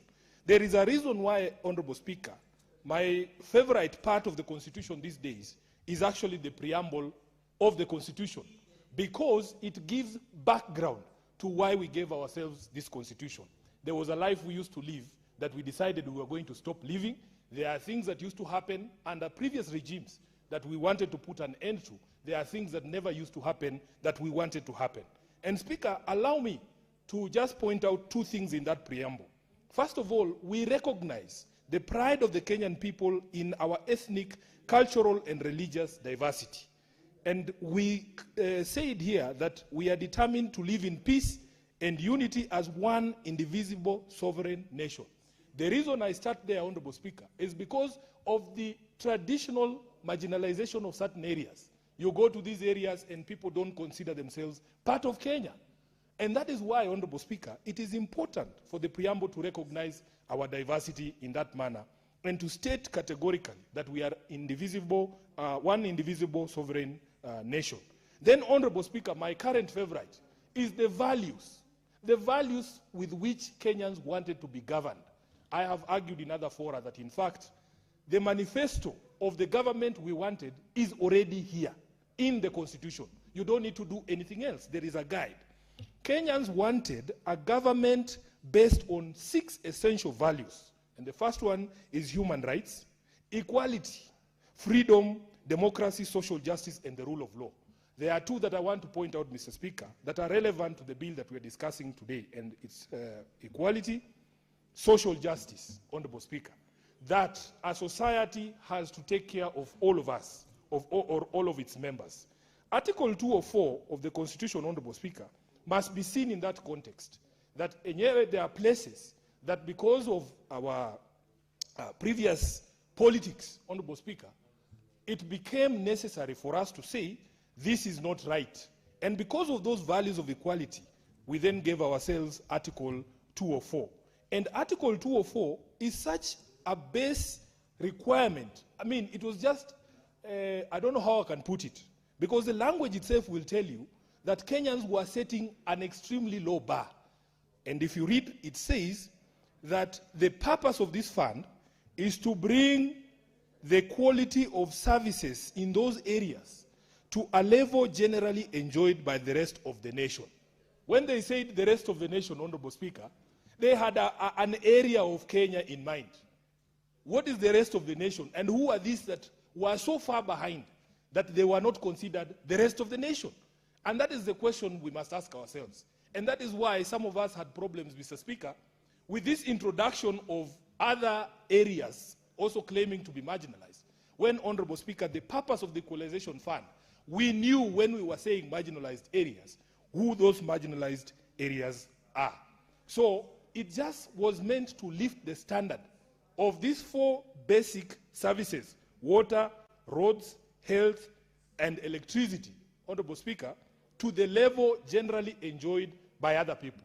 And there are some of us, because we swore to protect this constitution, who have stood by that, Honorable Speaker. We believe that there are areas in this country that have been traditionally left behind. Speaker, it has become fashionable in the political space right now. There are people who have just recently discovered that Northern Kenya exists. And me, personally, I have a theory, Honorable Speaker, that after the falling out, the political falling out in the current administration, especially after losing a big chunk of the support from Mount Kenya, people have been forced to discover Northern Kenya. People have been forced to discover that Western Kenya and Luo Nyanza have not been getting certain services. Honorable Speaker, if it were not for that fallout, we would not be hearing about this road to Modogashe and Sijui where. Honorable Speaker, the people in power today were part of the original sin, the marginalization that happened under previous regimes, and everybody's history is known. Some of the people in power right now were Kanu hawks. They are the ones who put the foundation for this marginalization that has happened. So if it were not for that falling out, we would not be hearing some of these things. But those of us who believed in this constitution from the start, Honorable Speaker, we knew that the people of Northern Kenya, the people of Western, the people of Nyanza had been marginalized, and majorly and largely because of some of the politics of our country. I will give you an incident, Honorable Speaker, because I am a member of the Energy Committee. One of the biggest fights we had was the Adani fight. Honorable Speaker, the Ministry of Energy was telling us that Adani had sent them a PPP proposal for shoring up our electricity infrastructure. Now, there is no problem with that. But the question we asked ourselves is, if you were going to get a PPP to do or upgrade our electricity infrastructure, where do you begin? There is around 13 counties, Honorable Speaker, that are not on the national grid. I was in Mandera with Senator Eddy a few months ago. We were hosted by Senator Roba there, Honorable Speaker. Mandera had no electricity when we were there because they ran on generators. The senator from Marsabit will tell you that although the biggest and largest, one of the largest wind farms in the continent is in his county, they just see those cables running over their homes. They have no electricity. In places like MATIANG'I, they will tell you that. Speaker, would you believe that Adani was proposing that the first phase of the upgrade of our electricity infrastructure was to show up supply in Nairobi? Now, I am the senator of Nairobi. I know for a fact that there are places in Nairobi that have gone without electricity. There's a friend of mine from Embakasi Central who was telling me just today they have gone weeks without electricity. So do I want the people of Nairobi to get electricity? Yes, Speaker, I want them to get electricity. But do I also want those 13 countries who have never seen electricity from the time this country was formed to at least be put on the grid? Yes, I do. That is what equality demands. That is the value of equality and social justice that we talk about. Speaker, we want Kenyans, all of them, in accordance with our preamble, to feel that we live in one indivisible nation. So therefore, Speaker, it breaks our hearts when we see some of these things happening. And we have been told, or if you read the bill, you will see that there is an allocation of 16.8 billion Kenya shillings only, Honorable Speaker. And it's supposed to bring the levels of services to what you enjoy in Mombasa, to what we enjoy here in Nairobi. Mr. Speaker, I have done the math. Let's just start with roads, for instance, as an example. We are told that on average, we spend about between 80 and 150 million shillings to do 1 kilometer of a standard bitumen road that has 2 lanes. 150 million Kenya shillings. So if my math is not very bad, Honorable Speaker, if you did the math, 16.8 billion gets you around a maximum of 110 kilometers of road.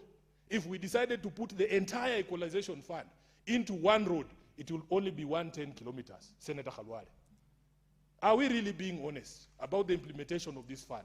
One of the things I have advocated for, and I am sure that in the next administration, if, for instance, Honorable Speaker, we are lucky enough and Linda Mwananchi forms government, one of the things we want to do, the way there is a schedule about how much money every county receives under devolution, the equitable share.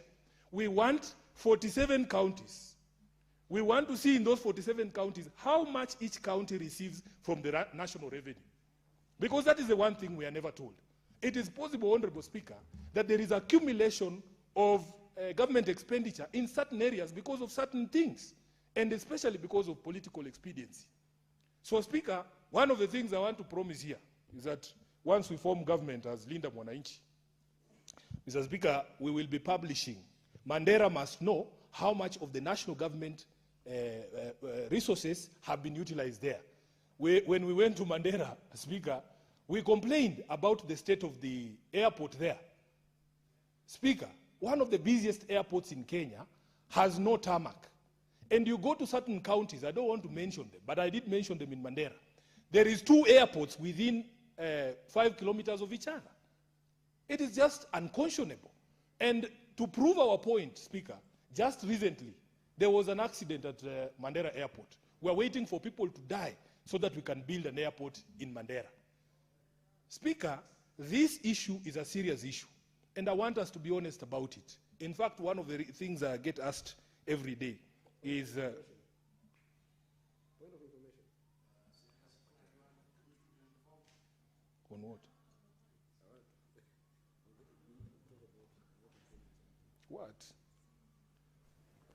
Senator Sifuna, do you... Speaker, I don't know if he can tell you what he wants to inform me, because I don't usually like to be, when I'm in the middle of teaching, to be taught myself. But let's hear what he has to say, but briefly. Yes, Senator Eddy.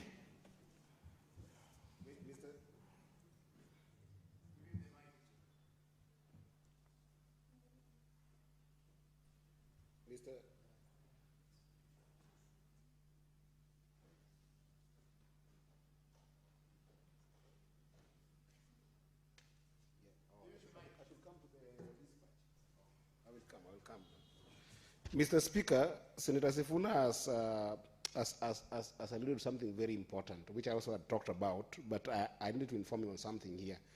Senator Sifuna has alluded on the amount of money on this appropriation bill, which is 16 billion. What I wanted to inform Senator Sifuna is that because this fund is as per a sunset clause, if you go by the math that it's done of 1.5% of the amount of money that we should get from the national government to this fund, Senator Sifuna, this fund has got an entitlement of 79.8 billion. Now, Senator Sifuna, what I wanted to inform you about is that since the last 2 appropriations were done up to date, that will include the 2025-2026, which we are doing today, 62 billion is the outstanding arrears that the national government has not been honored. So that between the time that this fund was founded up to now, there has only been allocation, or rather there has only been an honoring of 13 billion. I think that's information that's important to him to understand that even though we are even trying to get even the 16 billion to be passed now, 13 billion is the only amount that has been given in an entitlement of 79 billion with arrears of 62 billion. So if the 62 could be released with the fight of people like Sifuna, myself, and yourself, Speaker, and all senators here, it could be a very significant amount to equalize Kenya. That money is big, the 62 billion that is already in arrears. I thank you, Mr. Speaker. I think, Senator Sifuna, you have been informed sufficiently. Senator Eddy is saying that although we pass the Equalization Fund Act every year, the disbursements from the Treasury are not up to date. There are arrears of 63 billion. I understand, Speaker, because of the controversy that has been surrounding the fund. In fact, I remember in 2010, I was one of those people who said, this is one of those clauses that should not have a sunset clause, and I will give you the reason. It is not a solid argument, Speaker, to give 20 years to repair damage that has been done over 60 years. The people of northern Kenya and all these other marginalized areas have suffered over 60 years. 20 years from 2010 is supposed to expire in 2030. We need, I think, half of this house and half of the other one to pass an extension of this particular clause. It's unnecessary. Mr. Speaker, I wish, and you know, it's just that I'm not very good in math. Maybe Eddie can help me. I even suspect that these amounts that are being disbursed are not equivalent to 1.5% of all the revenue that we have collected. Because, Speaker, we have a problem, even with the monies for devolution. Because of the National Assembly being slow in approving or passing the Auditor General's reports on our revenue, we are always years back on the base amount that we used to calculate how much money goes to the counties and to funds such as this. So for a period of 60 years, you don't have roads. And then you are being given installments of 12 billion, 16 billion. It will take proper lifetimes. There's people who will die in some of these areas without ever seeing electricity or roads. And I think for me, it is unfair because they continue to be Kenyans and they continue to pay taxes. Mr. Speaker, therefore, I want to support this bill and I want to assure Kenyans that there are good-hearted people out there who had this constitution in mind, because one of the biggest tragedies, I think, is people finding themselves in power and being given a constitution to implement that they didn't believe in, they didn't support, that they actively opposed. There is no way, Honorable Speaker, there is any political will to ensure that you implement some of these things if you, from the onset, did not believe in it. So forget all these stories you hear, Honorable Speaker, about people suddenly discovering Mandera exists, that we need a road from Mandera through Isiolo. Honorable Speaker, there are people who have always known that there is marginalization. They've been part of that system of marginalization. So there's no magic. And that is why, Speaker, I continue to insist that we want in 2027 to have a values conversation. A values conversation. Once you appreciate that a government needs to act fairly, because it is a constitutional imperative of value, that a government must consider equality when they are doing certain things, then you don't need to convince me with your votes to bring roads to Mandera. You don't need to convince me to put Marsabit on the grid, because I am tied and bound by the values in the Constitution that there has to be social justice, Honorable Speaker. So when you see some of these people pushing and saying, oh, Sifuna, how many kilometers of road will you build? Oh, I have built one stadium. How many are you going to build? I have built 30 markets. How many are you going to build? I am telling Kenyans, we want a conversation to return this country on the rail of values. And once those values are in place, Honorable Speaker, everything else falls in place. I thank you.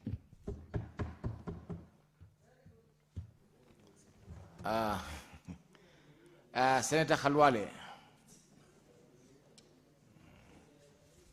Thank you, Mr. Speaker. Mr. Speaker, it was interesting listening to the leader of the majority lament and complain that it is a few months before the close of the year that this bill has come belatedly. Who does he think is supposed to bring? Is it the Senator of Mombasa? Is it the deputy minority whip, the person to bring this government business to this house is the leader of the majority. His name is Aaron something Cheriot, Senator of Kericho. This business of passing the buck so that, Mr. Speaker, we should know the full name of Senator Cheriot, having served with him in the second Senate of this republic. You should know his full name. Correct, Mr. Speaker, but Edwin Sifuna is here. He'll tell you that amongst the Avaluya, you are only compelled to know all the names of people of your circumcision age or above. But the rest are children. You are allowed to know them by only one name, Mr. Speaker. Mr. Speaker, has the short man swallowed a bee once again? What is out of order, Senator Cherargei?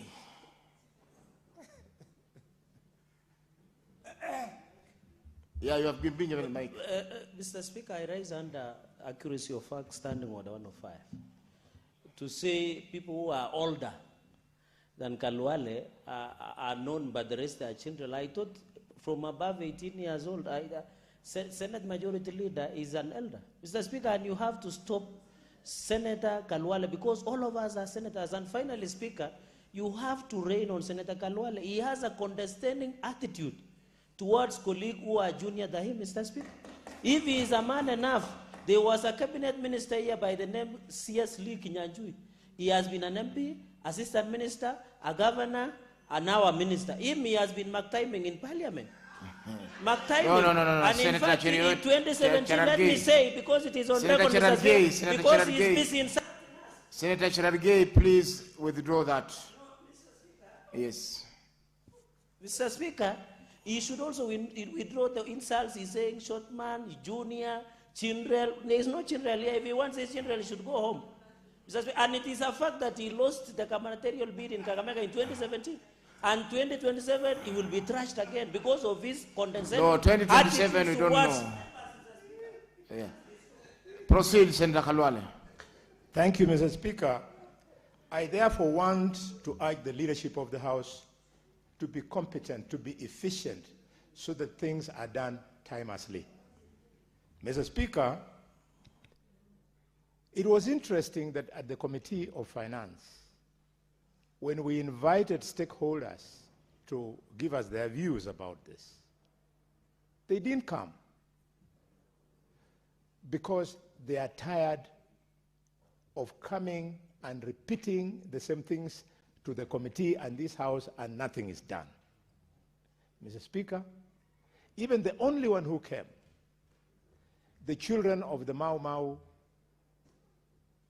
post-60 colonial era, repeated the same complaint, namely the policy on marginalization by CRA. The first policy on marginalization, Mr. Speaker, was very clear. It was in tandem with the letter and spirit of this Constitution, which wanted to write the so-called the paper of 1965, sessional paper that gave birth to this marginalization. So they gave us 14 counties, mainly from the northern frontier districts that comprise the northern eastern region and sections of the upper rift, Mr. Speaker. We moved away from it and introduced a political policy of marginalization that had nothing to do with the letter and spirit of the Constitution. Mr. Speaker, thanks to this, a policy that was going to guide equalization funds so that roads, electricity, water, and access to health care was enjoyed by the marginalized areas ended up being abused. Mr. Speaker, the inequality in this country is so massive that if you go to the item of roads, that equalization was supposed to write, the marginalization is amazing. To this extent, Mr. Speaker, that Nairobi, rural tarmac road is at 100%. Murang'a is at 70.6%. Kiambu at 60%. And when you go to Kakamega, Mr. Speaker, that drops to 14.9%. You go to Bungoma, that drops to 13.8%. Mombasa is 11%. Kwale is less than 6%. Mandera is 0%. So this conversation of equality must be the conversation in this House, in a wider political discourse, because inequality breeds a sense of lack of nationalism, and inequality breeds the high poverty levels that we see in various parts of this country. Mr. Speaker, when you argue that this money should not be taken to these counties, it is because you are suffering from the syndrome of the people of Nairobi. The people of Nairobi who have never gone, for example, to Mbalambala constituency. They think the people in Mbalambala constituency, Mr. Speaker, their face are the Somalis in Eastleigh, the Somalis in South Sea. Far from it. Mr. Speaker, those people live in squalor. They need this parliament for us to come the way they are supposed to go. Mr. Speaker, speaking like a doctor, you cannot speak of health care until you are guided, Mr. Speaker, by the care that the medical personnel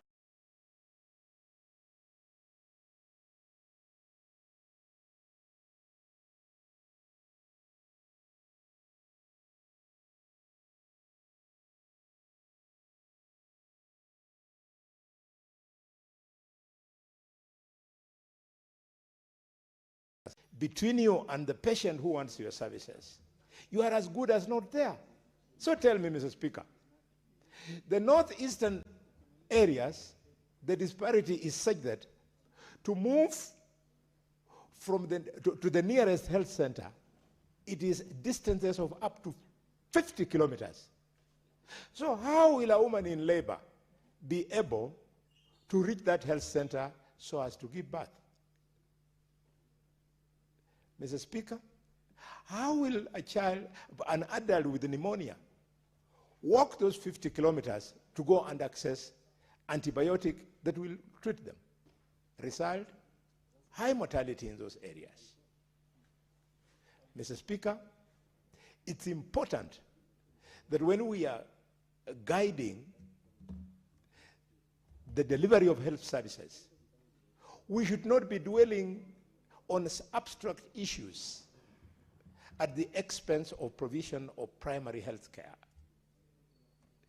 Abstract issues like SHA do not override the primary health care. Mr. Speaker, you might not know it, but there is another measure called infant mortality. The children who die in the first 28 days after birth. For every 1,000 children born, the national average is that 3.7% or so of those children must die.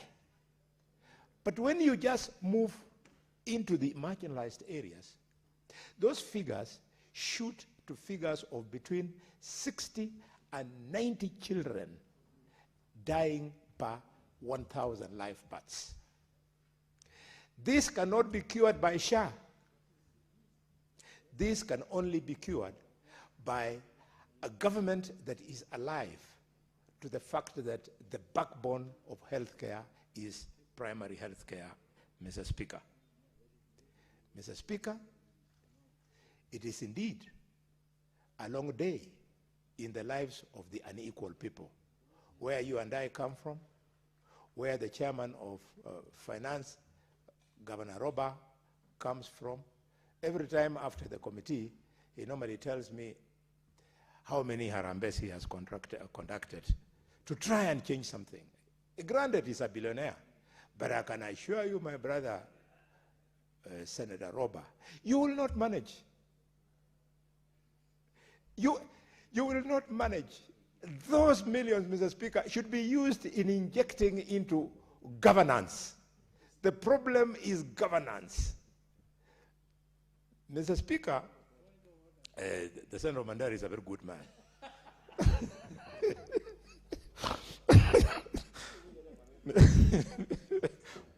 Mr. Speaker, I concur. The Senator of Mandela is a very good man. He's a good man and a gentleman, Mr. Speaker. Yes. Mr. Speaker, I want to conclude by speaking to the statistics, pure science, the statistics of this marginalization as found in Western and former Nyanza province. Because the Senator of Migori is an economist, he'll hear me when I say that the government has to go to the people of Migori, people of Nyanza, with different agenda other than asking those people to shout two-term, two-term. Mr. Speaker, those people you are asking to shout two-term, two-term, do you know what they need? They need the improvement of delivery health care, because in Migori, 47 infants die out of 1,000 deliveries, comparing to Nyeri, where 0.1 infants die. This is the conversation we want in the Ministry of Health, Mr. Speaker.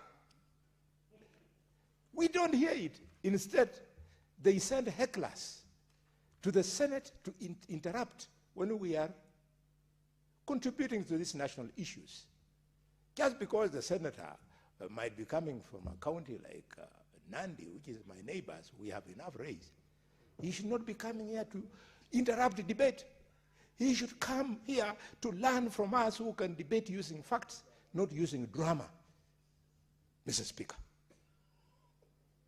We've gone a long way. In fact, there are many people who are looking for Daniel Arap Moi. May his soul rest in eternal peace. If they met him, they would throw several snaps at him, because some of this suffering is because of his uninterrupted 24 years of misrule of this country, Mr. Speaker. Mr. Speaker, it is my belief and hope that we are going to carry the marginalized areas along with the rest of the Kenyans. And this is why I make this emotional speech. Mr. Speaker, some of the profiling that you give people from these marginalized areas, quote unquote, for example, Somalis, it is because of a natural instinct of human beings called the fight back. They fight back. They are unhappy. But if you make them happy, are you surprised that very few Somali girls are married to Luyas, are married to Luos? It is not because they can't fall in love with them. It is fight back. They are saying, these people don't treat us like them, so we don't want to get married to them.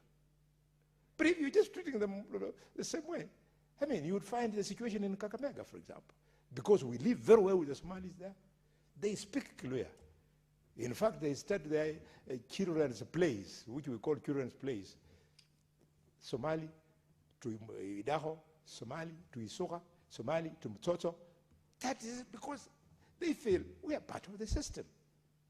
Mr. Speaker, that value of carrying each other is the value that will deliver Kenya to the third, to the first world, if not the middle economy status. What will not deliver, that will deliver us there faster than sloganeering about going to Singapore, Mr. Speaker. Mr. Speaker, with those many remarks, I support very strongly. Thank you, Senator Khalwale. Before we go to the next senator, I would want to call on Senator Roba to lay before the table of the Senate the report of the Standing Committee on Finance and Budget on the Equalization Fund Appropriation Bill. Okay. It's okay, Senator Eddy, I understand you'll do it on behalf of the Chamber. And Senator Khalwale, if you want to marry a Somali, you'll talk to Senator Roba later or during the meeting. Thank you. Thank you, Senator Eddy. Proceed. Mr. Speaker, I thank you for this opportunity.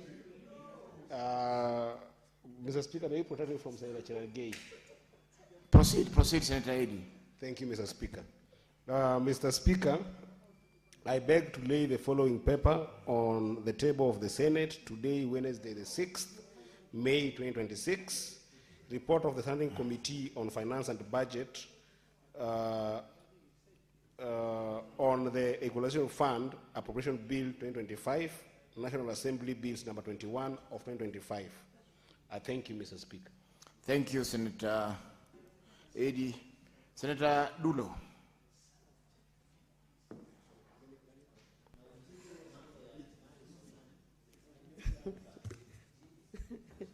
I think that will be discussed by Senator Roba, not myself. Thank you, Mr. Speaker. Mr. Speaker, I stand here with a heavy heart. Let's hear Senator Dulo in silence.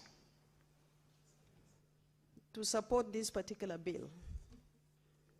And the reason why I'm saying that, Mr. Speaker,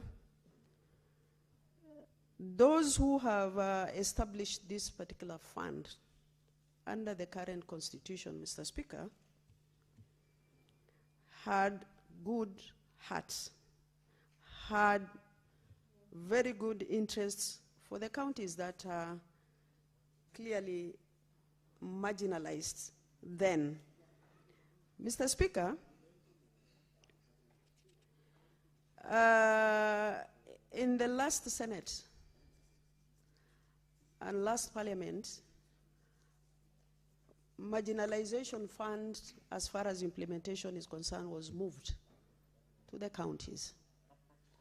And that was a very wrong move for Parliament to do that.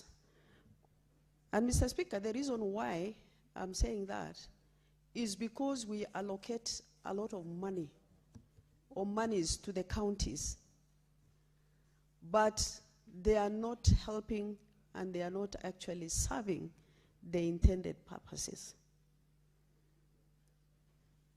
And having said that, Mr. Speaker,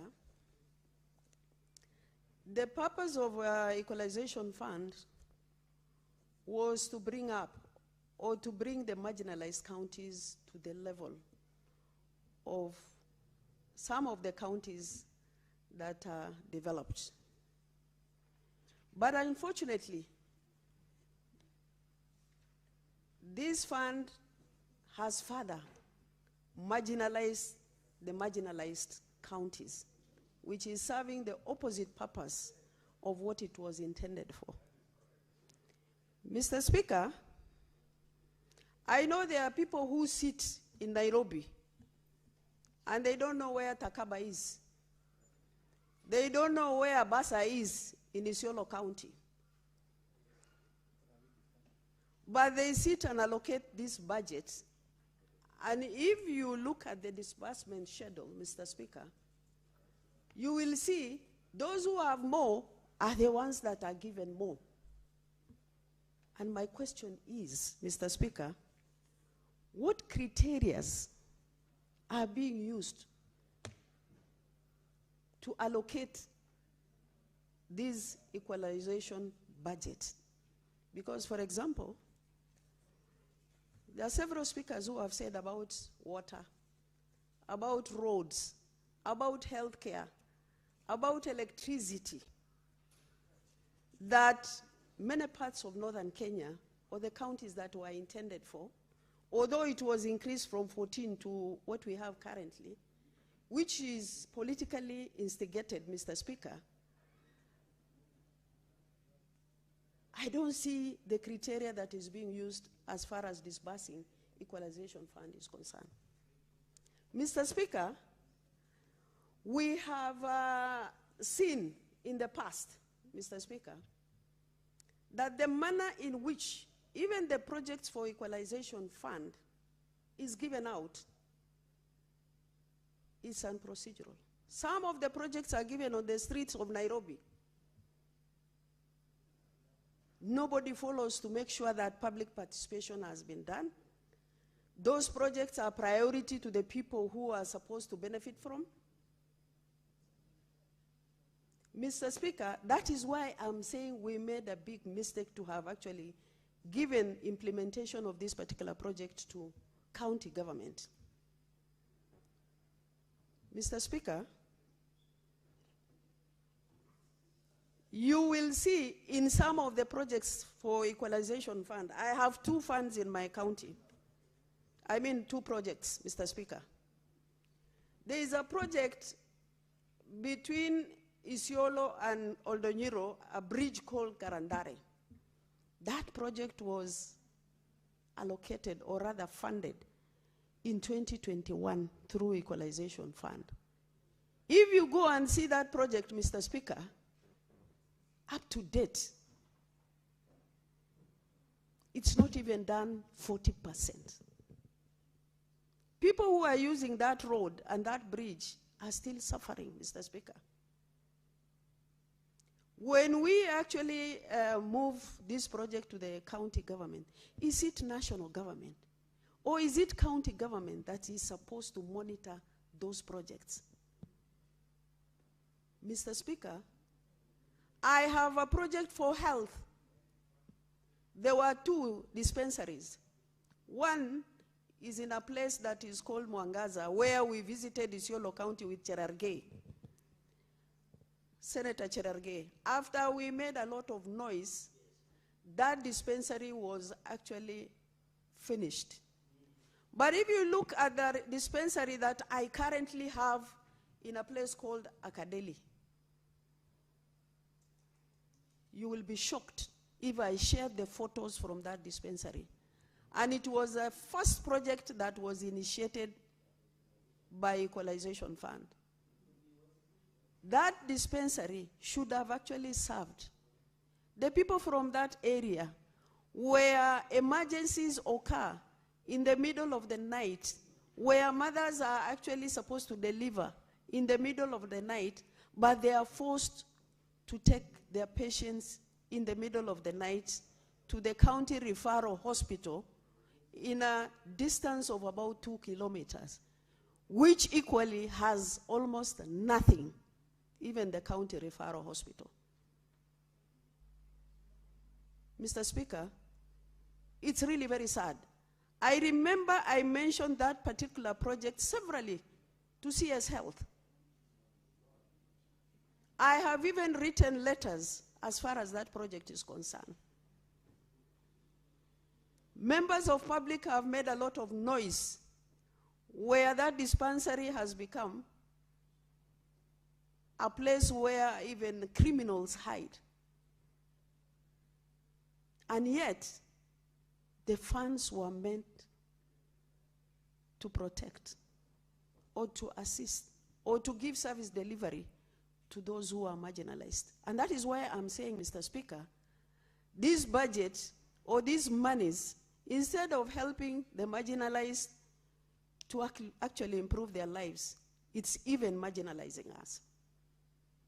We have no roads in our counties,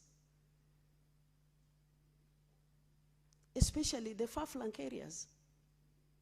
A place like Marti is almost 200 kilometers from Isiolo, where it's not tarmacked, where the maintenance is done even after 2-3 years. The theater has a problem in case of emergencies, Mr. Speaker. And I wish these monies that are used to areas that are critical, because we are not giving priority to what we need because of lack of public participation.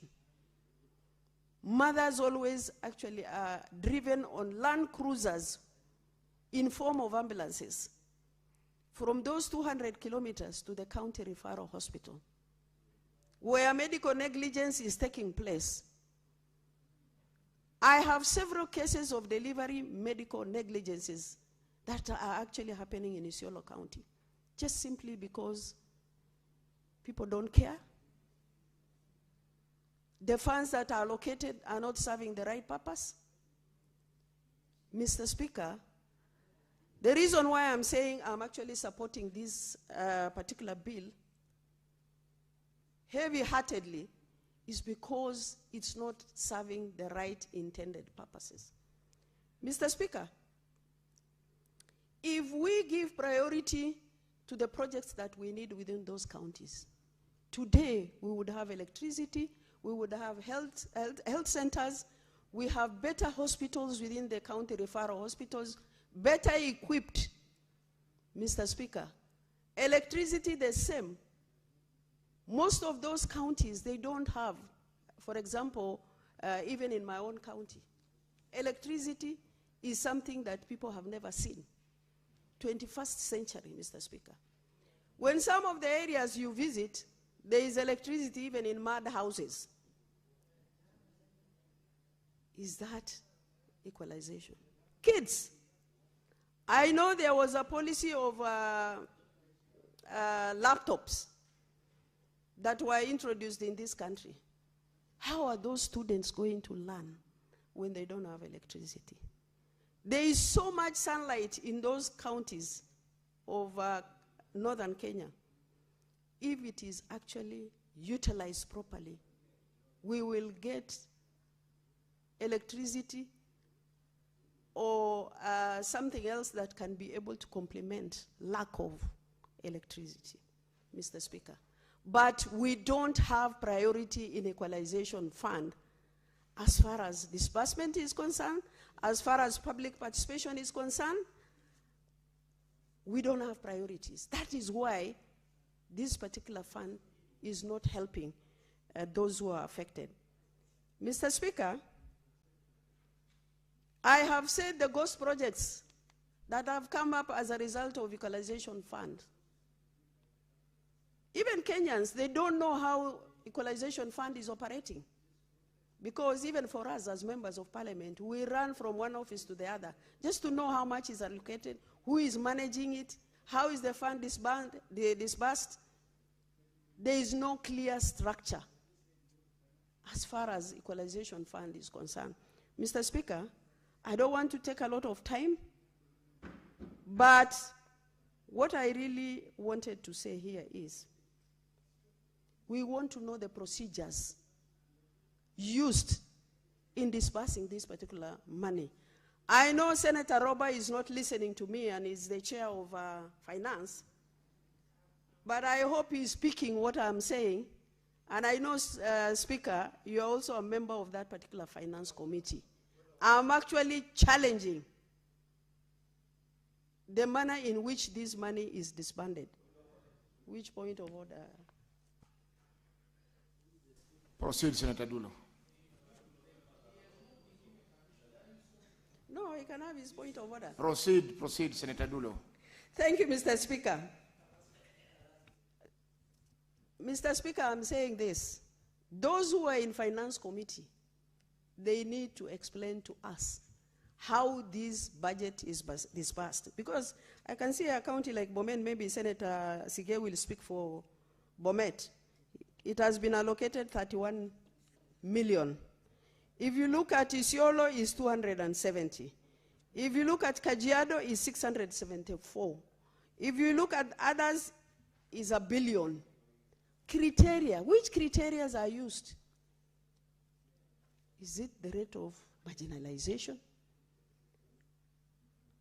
We want to know the criteria used as far as disbursing this particular fund is concerned. And I will request, and I will bring a statement, Mr. Speaker, we want to know which projects have been taken up by Equalization Fund since inception.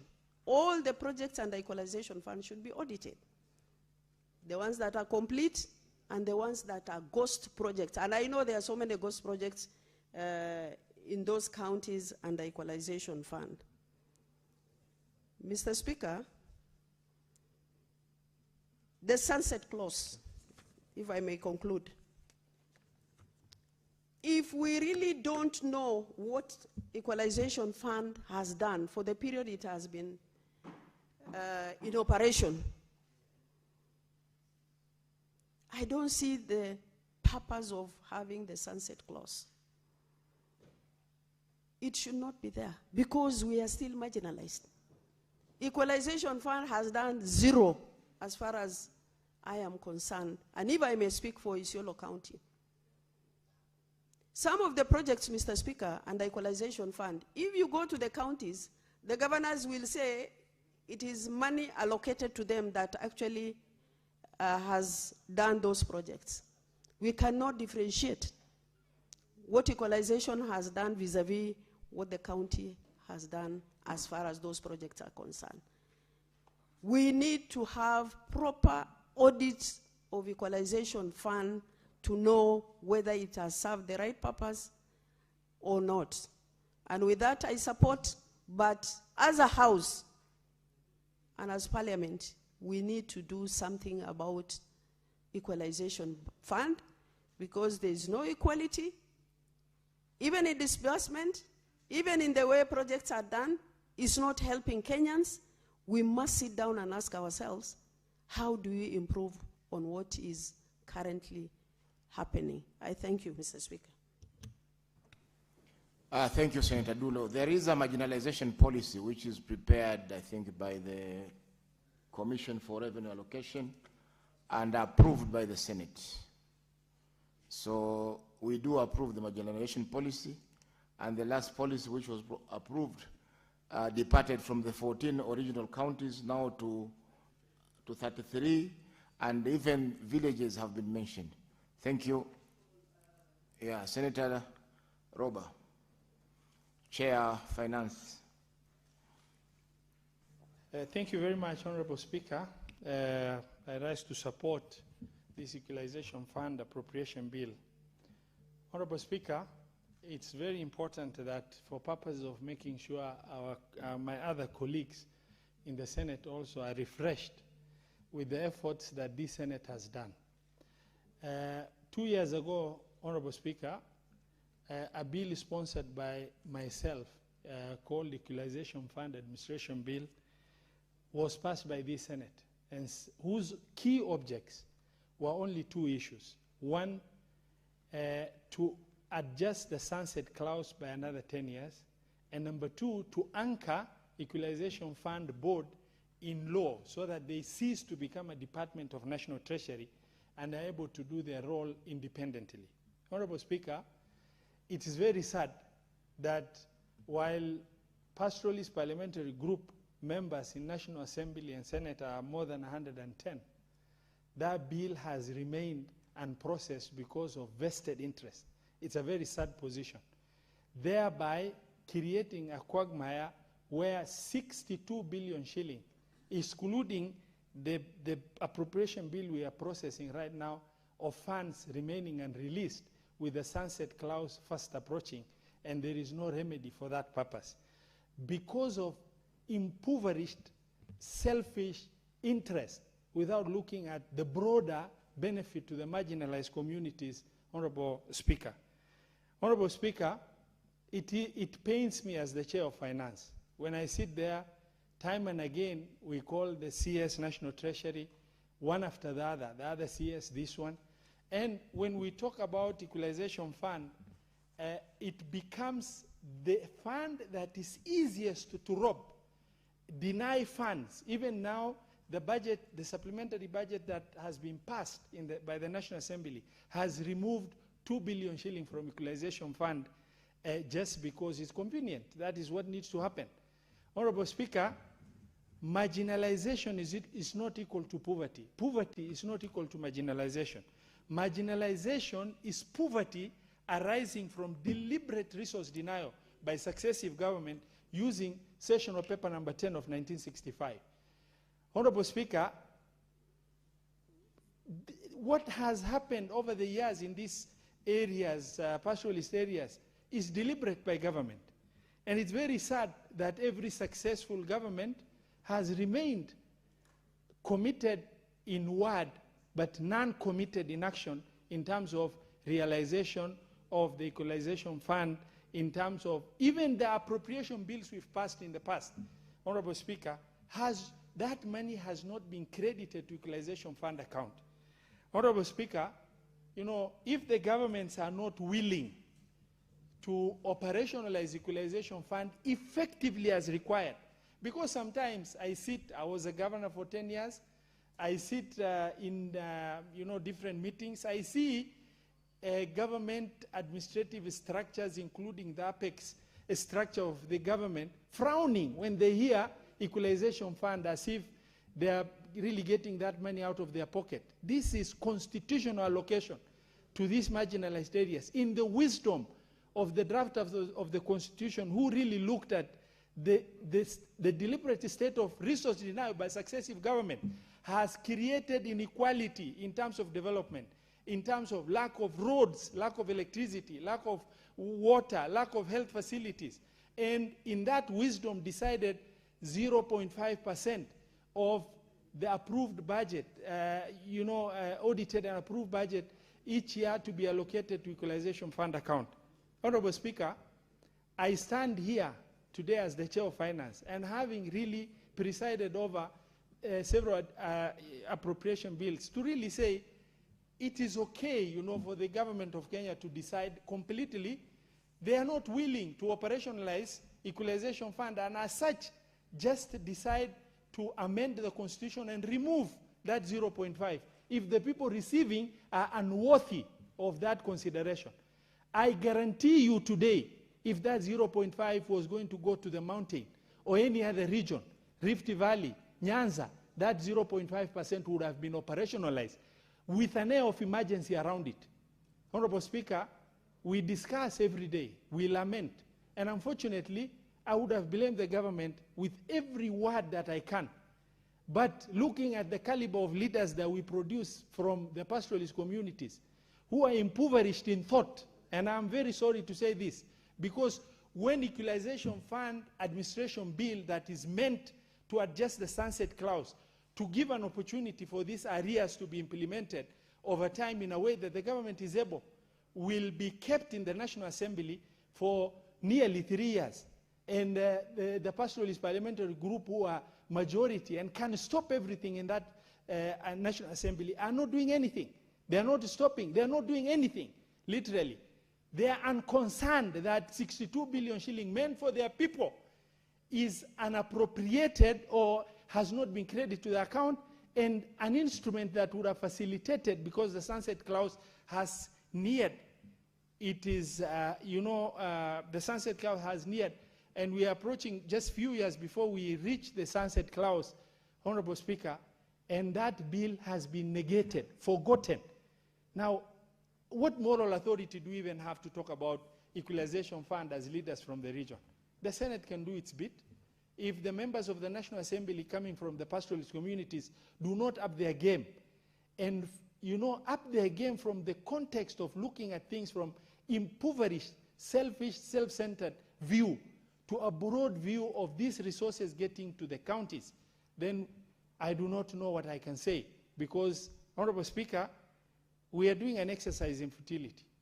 We support because this is the constitutional requirement. We support with air of hopelessness that it is not going to be implemented. And a drop of implementation has taken place just to keep that thing going. Honorable Speaker, I hope and pray that the people in authority, the Ministry of Finance, the government of the day, will see sense in the context of the fact that these people deserve these funds. They are Kenyans too. Resources were denied to them for years. marginalization, a state of resource denial. You know, people say, oh, there's equalization fund. It is not implemented. And, you know, a state of, poverty arising from a state of resource denial for 60-something years is not a switch on and off. It was supposed to be a process to realize that equalization. While we immensely appreciate little gestures that is being done by the current government, like the construction of Isiolo-Mandera Road, which will really impact on the lives and livelihoods of this population. Honorable Speaker, inside our counties and constituencies and wards, there are no roads. You know, and this is money that we would have used. There are no electricity. There is no water. Honorable Speaker, I can speak until tomorrow because of the pain I feel. But I just want to say I support. Thank you, Honorable Speaker. Thank you, Senator Roba. Senator Cherargei.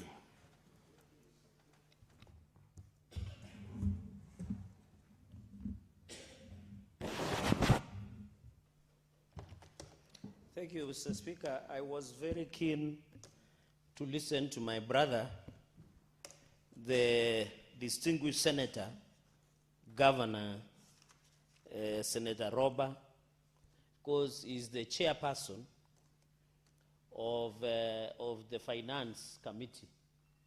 And I feel the pain of having been marginalized for many years.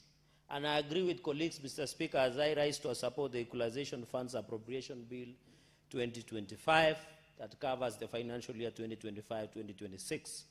Because I agree that 60 years of marginalization of these areas cannot be rectified within 20 years. But I'm happy as a parliament, as a Senate, we did pass the marginalization policy to extend 10 years, Mr. Speaker, because we can. And Mr. Speaker, we wished, and the intention, you know, they say the founding fathers had a noble intention. But I don't think they had noble intention, because looking at sessional paper number 10, that was titled Africa Socialism and its Application to Planning in Kenya, one of the key aspects of that sessional paper number 10 of 1965 was to bring high potential areas, especially agriculture, and we know where are these, Mr. Speaker. So we need to blame the founding fathers because they were never noble, Mr. Speaker, sir, on coming up with sessional paper number 10. And I agree with Senator Roba that it goes against the backdrop of, Mr. Speaker, of ensuring access to the best. Mr. Speaker, looking at Article 204, the intention and drivers of Article 204 was to use equalization fund for issues like roads, hospitals, Mr. Speaker, electricity, and health, Mr. Speaker, and water. And I'm speaking this, Mr. Speaker, knowing that somewhere in Garissa, Mr. Speaker, people are drinking very dirty water, yet there is equalization fund in place. Mr. Speaker, it's very tragic that it's only 2 months before the end of the financial year that we are discussing the disbursement of 16.8 billion of equalization fund that is supposed to go to our counties. Mr. Speaker, it's also this political posturing and stamping by the National Assembly, Mr. Speaker, of generating the same bill. You remember, Mr. Speaker, distinguished Speaker, that you are a member of this Finance and Budget Committee, yet we have generated a similar bill.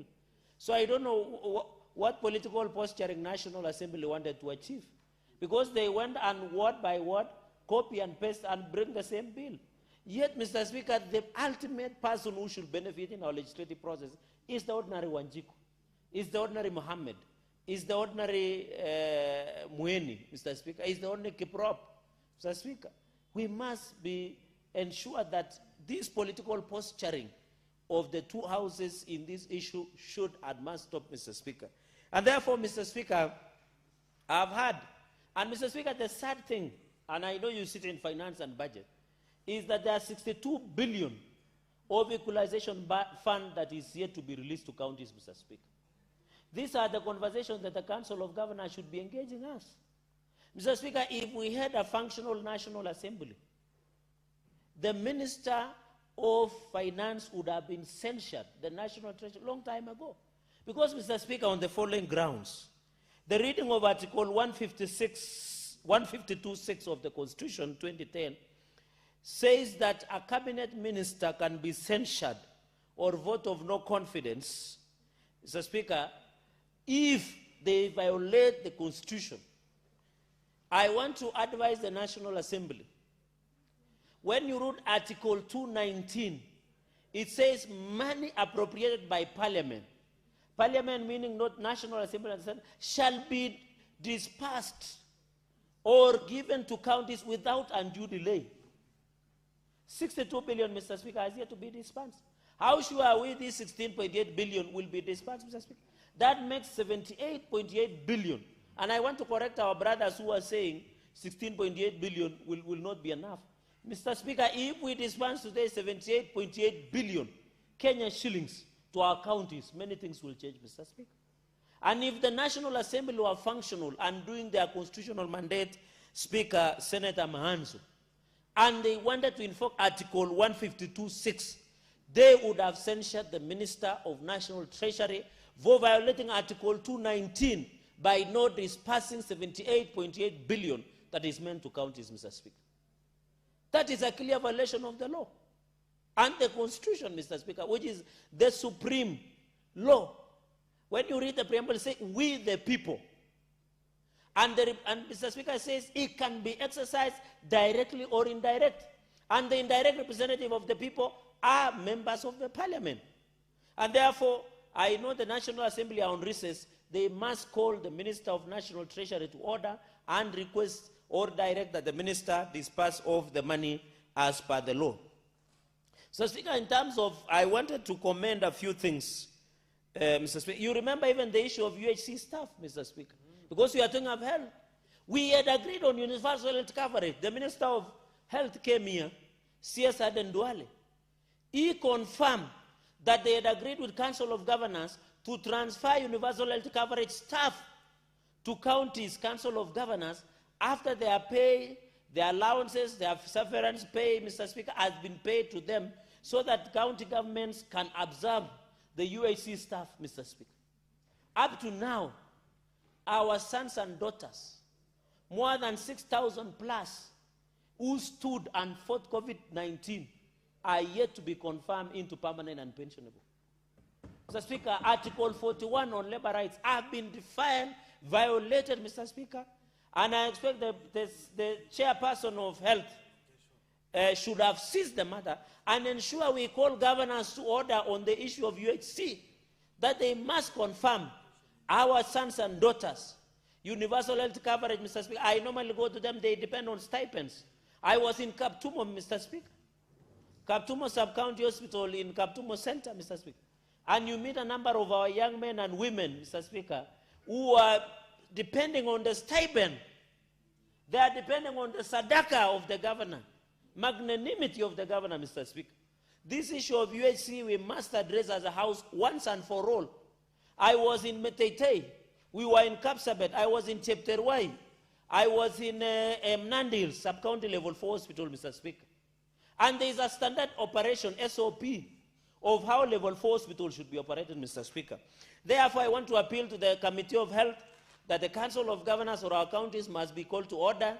Let them observe our UHC work. In fact, Mr. Speaker, they are lucky because it's almost 4 years or 5 years that UHC have been working in our hospitals. So they will not need any training. These are people who have worked within our facilities, Mr. Speaker. And therefore, the issue of health under equalization, I hope a dispensary like Setek dispensary in Tindred Sub-County, which is in a very pathetic state, will be used because Tindred Soba Songo, Mr. Speaker, will get 189,860,206 that will go through equalization fund. And I believe Setek Dispensary Hospital, for example, dispensary which is in pathetic, and others in Soba Songo and Tindred Ward are able to get access to these funds, Mr. Speaker. And Mr. Speaker, yesterday I saw the governor of Nandi going for a procedure in Kapsabet County Referral Hospital, and we were doubting because it looked like he went to cut nails in the hospital, because how can you be operated when you are smiling? We were shocked that which kind of operation is this, but because the Committee of Health had visited That hospital is trying to posture, because when we went to Kapsabet County Referral Hospital, the place is dirty and pathetic. The inadequate medical services, Mr. Speaker. There is no operational morgue.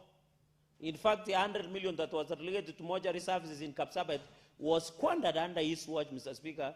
So I was shocked that he went yesterday to cut nails in the hospital and want us to believe that there was a serious procedure.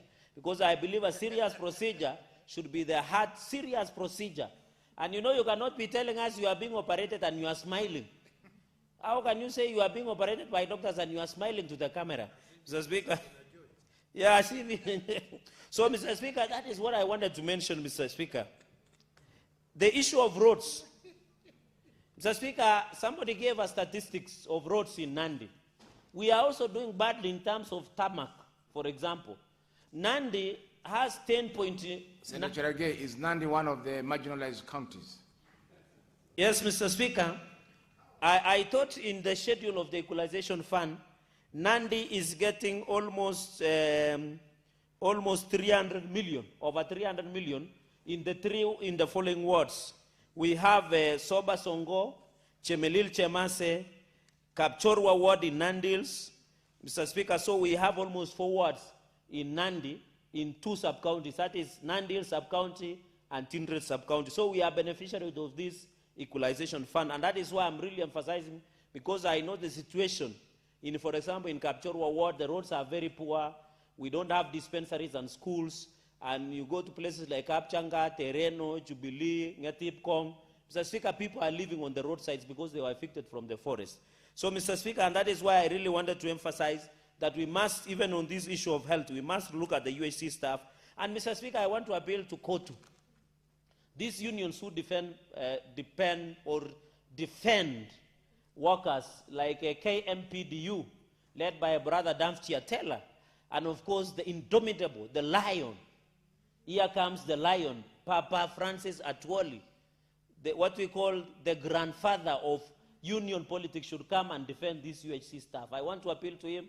I saw the former impeached deputy president trying to attack Atwoli because he's working with the government of the day. My question is simple, Mr. Speaker. Workers work for government. Why would you know that Mr. Atwoli to work with the government of the day? How will they push the issues of labor? You cannot expect unions to be the opposition of government.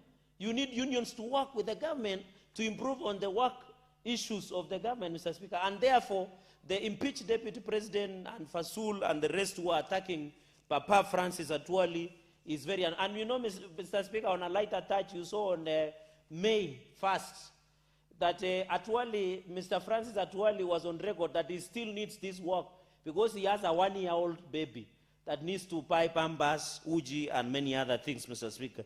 So it is important that people know that, Mr. Speaker.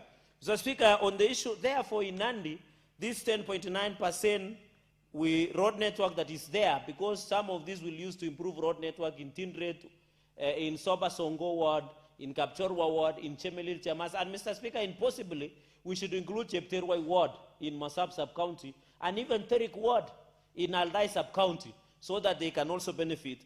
Mr. Speaker, because in Nandi we have only 183 kilometers of tarmac roads, but we want to thank the President because under the national government we are likely to get 200 kilometers of tarmac road. And I want to be on record, Mr. Speaker, that a place like, Mr. Speaker, like Celia, Kaiboi, that tarmac is complete. The one that is from Kaiboi, Kurgung, Chepterwai, Kapkatembu, Mr. Speaker, is ongoing. Even the one from Timborwa is now past Maraba Township. There is one that comes from Kisumu in Mamboleo, Chemelil, all the way to Chamase, and it will end up in Aldai. And of course, there is one from Nandils, Imaki, Mr. Speaker. So even as we appeal to the national government to assist in tarmacking, this money that is given for roads, especially on these 3 wards, must and should be looked into, Mr. Speaker, so that we can ensure that we push and ensure that we get value. Mr. Speaker, I'm happy that Nandi Hill Sub-County, which has Kapchorwa ward as the beneficiary, is getting 20,159,824. Mr. Speaker, Tindred, Mr. Speaker, is getting 169,700,382 to the 2 wards, that is Soba Songo, Chemelil Chemase ward, and Kapchorwa ward, coming to a total of 189,860,206 that will go to most of our important others. Mr. Speaker, the issue of equalization fund, and I'm aware with the raging roads in terms of roads improvement, Mr. Speaker, there is, and I hope the KERA, or is it KERA, Kenya Rural Authority, although I always believe that it should be abolished. Because why would KERA be doing rural roads, yet we have devolved under the fourth schedule? I have never known the reason why KERA is there. Because there is a bridge called Kormaet Bridge in Masab sub-county, Mr. Speaker, which is almost being carried. It is dangerous, Mr. Speaker. Even in Chemnoet Bridge, we have also some bridges in Tindret and other parts of Nandi that is almost being carried away. But you know, KERA is here in Barabara Plaza, in Mombasa Road. How will they know where Chemnoet is or Kormaet Bridge, Mr. Speaker? Or where is in Kwambuzi, Uwanja Wambuzi in Mombasa, Mr. Speaker? Was it not better to They have regional offices in Mombasa, and I believe in all over the republic they have regional offices. They have regional offices, Mr. Speaker, but you know they should freeze that point that the Speaker has taken. You should not be putting the... But that's, Mr. Speaker, they have regional offices, but even that regional offices in Mombasa, will they be able to know the farthest end of Mombasa? As we have regional offices that is based in Eldoret, but will they know where is Chemesis or Kapkulumben or Mombwa near Kunyak in Kericho, Mr. Speaker? They will never know. So we need to ensure that we devolve some of these, Mr. Speaker. Finally, Mr. Speaker, because I have seen the light is on and colleagues, Mr. Speaker, Kenyans should understand the people who approve budget projects in our counties, our county commissioner, CCM finance, CDF managers, a representative of county assembly, and of course a number of representatives from the CDF board. Mr. Speaker, let me give an interesting fact.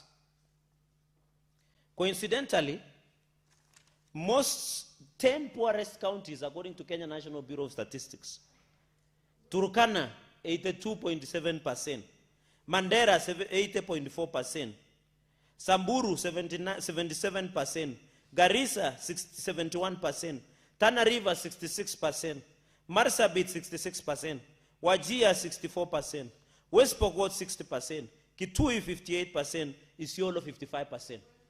This is Kenya National Bureau of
that the artificial shortage of fuel will be a thing of the past tomorrow. Let's believe that that will indeed happen.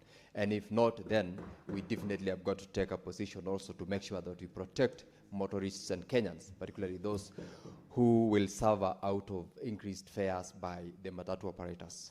Mr. Speaker, I rise to support this particular bill, and I do so with a very heavy heart. With a very heavy heart because, Mr. Speaker, the intention of Article 204 of the Constitution was to make sure that we support the marginalized counties so that we create an opportunity for them to grow, to develop, and make sure that services, particularly on these very critical areas, health, roads, electricity, and such related areas have been serviced by the additional equalization fund that is allocated to various counties. But unfortunately, Mr. Speaker, from the statistics and the history that we have had, we have not been able to achieve that objective of the Constitution. And that is why, Mr. Speaker, when it was started, when the new Constitution was enacted, it initially targeted 14 counties. Expectations naturally would be that because we are seeking to equalize development across the region, then the number 14 would come down as we progress, as we implement the provisions of that Article 204. But unfortunately, it has since, of course, been enhanced from 14 to now the current number of counties who are benefiting out of the present bill we are debating is 34, meaning 14, an additional 20 counties have been made to benefit from this marginalization fund. And listening to colleagues here, Mr. Speaker, who've spoken into this bill, there is a lot of issues as regards the resources as allocated to and released to counties in terms of the implementation. And Mr. Speaker, because of the inability to justify and to ensure that this equalization fund ensures that historical marginalization and growth and development across some areas in water, roads, health, and electricity as identified projects and areas of support has not been achieved. It is unfortunate, Mr. Speaker, also that when we look at the allocation, even as in the present bill, those who get more in terms of equitable share are also getting more in the equalization fund. And of course, I am aware that you have indicated and informed the previous speakers that the policy that is utilized by the, for allocation of these resources has got a basis, which basis, Mr. Speaker, is to objectively support historical, I would call, injustices to ensure that development cuts across. But that has never happened. Mr. Speaker, secondly, that same objective, which was aimed at making sure that the 0.5% of the shareable revenue is allocated as equalization fund, has never been achieved. But of course, this is justified by the fact that the resources available for distribution across the country always can be managed depending on what is available for purposes of sharing. And therefore, it calls upon the relevant institutions, both at the National Assembly, of course, in terms of sharing, and at the county level, where if these resources have been allocated, we ensure that even with the extension of the period of application of this marginalization fund to 10 years, we will most likely not achieve the desired intention of making sure that this historical marginalization is, Mr. Speaker, affected. I've looked at the numbers in terms of what has been allocated. Mr. Speaker, the highest county that is benefiting out of this marginalization fund is Turkana County. We've just listened to Senator Cherargei. He's given us the statistics of the poverty index in these counties. Turkana County is one of them, meaning the 1.8 billion that is allocated as equalization fund is aimed at enhancing development in areas that are either water, roads, health, or electricity in this particular county. For the couple of years that this equalization fund has been in place, has it achieved? Mr. Speaker, I would dare say it has not achieved. That being the case, when you compare also the lowest in this particular bill, Mr. Speaker, is Murang'a County getting only 9 million. Of course, on the basis of the formula of allocation, this is what the allocation has given to Murang'a County. As to whether or not this 9 million is going to serve the purpose that is intended is another different story. Reason being, Mr. Speaker, most counties, without giving the whole list, have in most cases failed to present proposals for purposes of approval by the Equalization Fund in order for the resources or the funds to be released. I do recall, Mr. Speaker, that in February this year, the Auditor General's report listed 6 counties. Among them is the county of Bomet, Bungoma, Kitui, Kericho, Lamu, and Narok, whose allocation for the financial year 2024-2025 was recalled.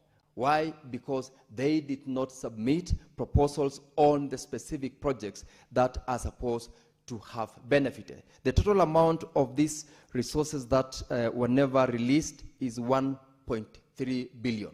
That speaks to the inability of our counties, who are expected to implement projects which have been identified and approved as beneficiaries of Equalization Fund, in terms of their planning, in terms of their proposal approval, and in terms of ensuring that they attain the mandatory requirement for purposes of the release of this fund. In this case, Bomet County, where I represent, lost the Equalization Fund for the financial year 2024-2025 for the reason that they did not submit a project or any project for approval. That fund, Mr. Speaker, was meant to benefit Chepalungu constituency, 3 sub-counties, the 3 wards, Chebunya, Sigor, and my own ward, Nyangores. The money was returned, reason being the county did not submit a project for approval. In the current bill, Mr. Speaker, Bomet County is allocated Kenya shillings, 31.2 million. Is it the reason that the previous year allocations were returned that this amount has gone down? That could be the reason. Is it that we also are getting this 31.2 million and there will be a failure on the part of the county government to submit the relevant projects which are aimed at benefiting from this particular amount, so that the same amount again is not going to be released? We look forward to a position where the relevant agencies are able to submit in good time for approval the projects, whether in roads, whether in the sector for water, whether in terms of electricity or health facilities, so that this money which are allocated do not get get returned for such non-approval of the projects. And Mr. Speaker, this present year again, the same constituency, Chepalungu, which is the constituency I come from, is the beneficiary of this additional equalization fund. If then we don't submit these projects, we will equally lose the same amount, and there will be no reason why we fight for additional equalization fund when the same do not get utilized, and because of lapse of time and also non-approval of the projects, the resources are returned. Mr. Speaker, when you look at the health sector in these counties, and particularly in Bomet County, has got an allocation of 2 billion. But you still struggle to get drugs, to get medicine, to get our doctors get paid in good time. Our facilities, whether infrastructure or even in terms of facilities within, are poorly managed. And the reason boils down, Mr. Speaker, to poor governance and corruption, which we are all talking about and saying, if we were able to make sure that this fund serves the purpose, projects must be discussed, must be agreed upon, must be followed through, so that once resources are released, the expected projects benefit from it, and of course, as a last beneficiary being that particular voter, that particular low person in the society who entirely relies on the government for purposes of support. When you look at across, Mr. Speaker, the amount, the total amount under Section 3 of this bill of equalization fund is 16.8 billion. 16.8 billion is not 0.5% of the shareable revenue or even of the last audited accounts of the government. It tells you there is more to it than, there is more that is required for us to comply with the constitutional requirement. But appreciating the fact that this is also an equalization fund that has got its formula for allocation based on the policy, this amount, if it were to be released in good time, if it were to be released for the specific projects and a constant close follow-up on the implementation, the consequences of 16 billion in our various counties will be felt. 31.2 million, for example, can actually complete serious projects in the county of Bomet, whether it's a road, whether it's a health facility, whether it is electricity distribution for the public, that will be felt. 1.8 billion, Mr. Speaker, which is an amount allocated as equalization fund to the highest county, can create impacts that generations will forever, remember. But unfortunately, because of corruption, because of the struggle that we have with the management of resources at the county level, where instead of devolving services, we devolved corruption. Those who are in charge of those counties, instead of being ready to be answerable for their undoing, they take it as a political witch hunt, and instead of complying with the demands of the law, instead of complying with the resolutions of the relevant committees in this House and other institutions, they fight back. Fighting back means they want to just get the resources, and by their own means and ways, they abuse the resources. And therefore, Mr. Speaker, when we look at 1.6 billion, I hope this 16.8 billion, sorry, I hope this amount will be put into good use so that we reduce the number of counties that are going to be qualifying for equalization fund as we progress, rather than increasing the number, because unfortunately, from 14, it's now gone. In 2026, 2025, 2026, we have 34 counties that are expected to benefit from it. For those who will benefit from these resources, we expect that, of course, accountability becomes the mantra of release of the resources. So, Mr. Speaker, with a very heavy heart, I support this and hope that this 32 million that has been allocated to the county of Bomet will not be returned for the inability, for the reason of the inability on the part of those who are supposed to utilize the resources, failing to submit their projects, failing to submit in good time, failing even to prepare and even get to understand that this money is meant for the public to be utilized in the projects which are identified and approved. Mr. Speaker, I support. Thank you, Senator Sige. I think it's part of our duty as senators to make sure that those projects are submitted in time and the money is allocated so that we can have projects being undertaken in our counties. Members, I have 4 members here to contribute on my dashboard, and now it's 17:54. We have about 36 minutes to the conclusion of the sitting. So I'll kindly ask maybe we be reasonable in our contribution so that we get everybody to contribute before we adjourn. Senator Abbas.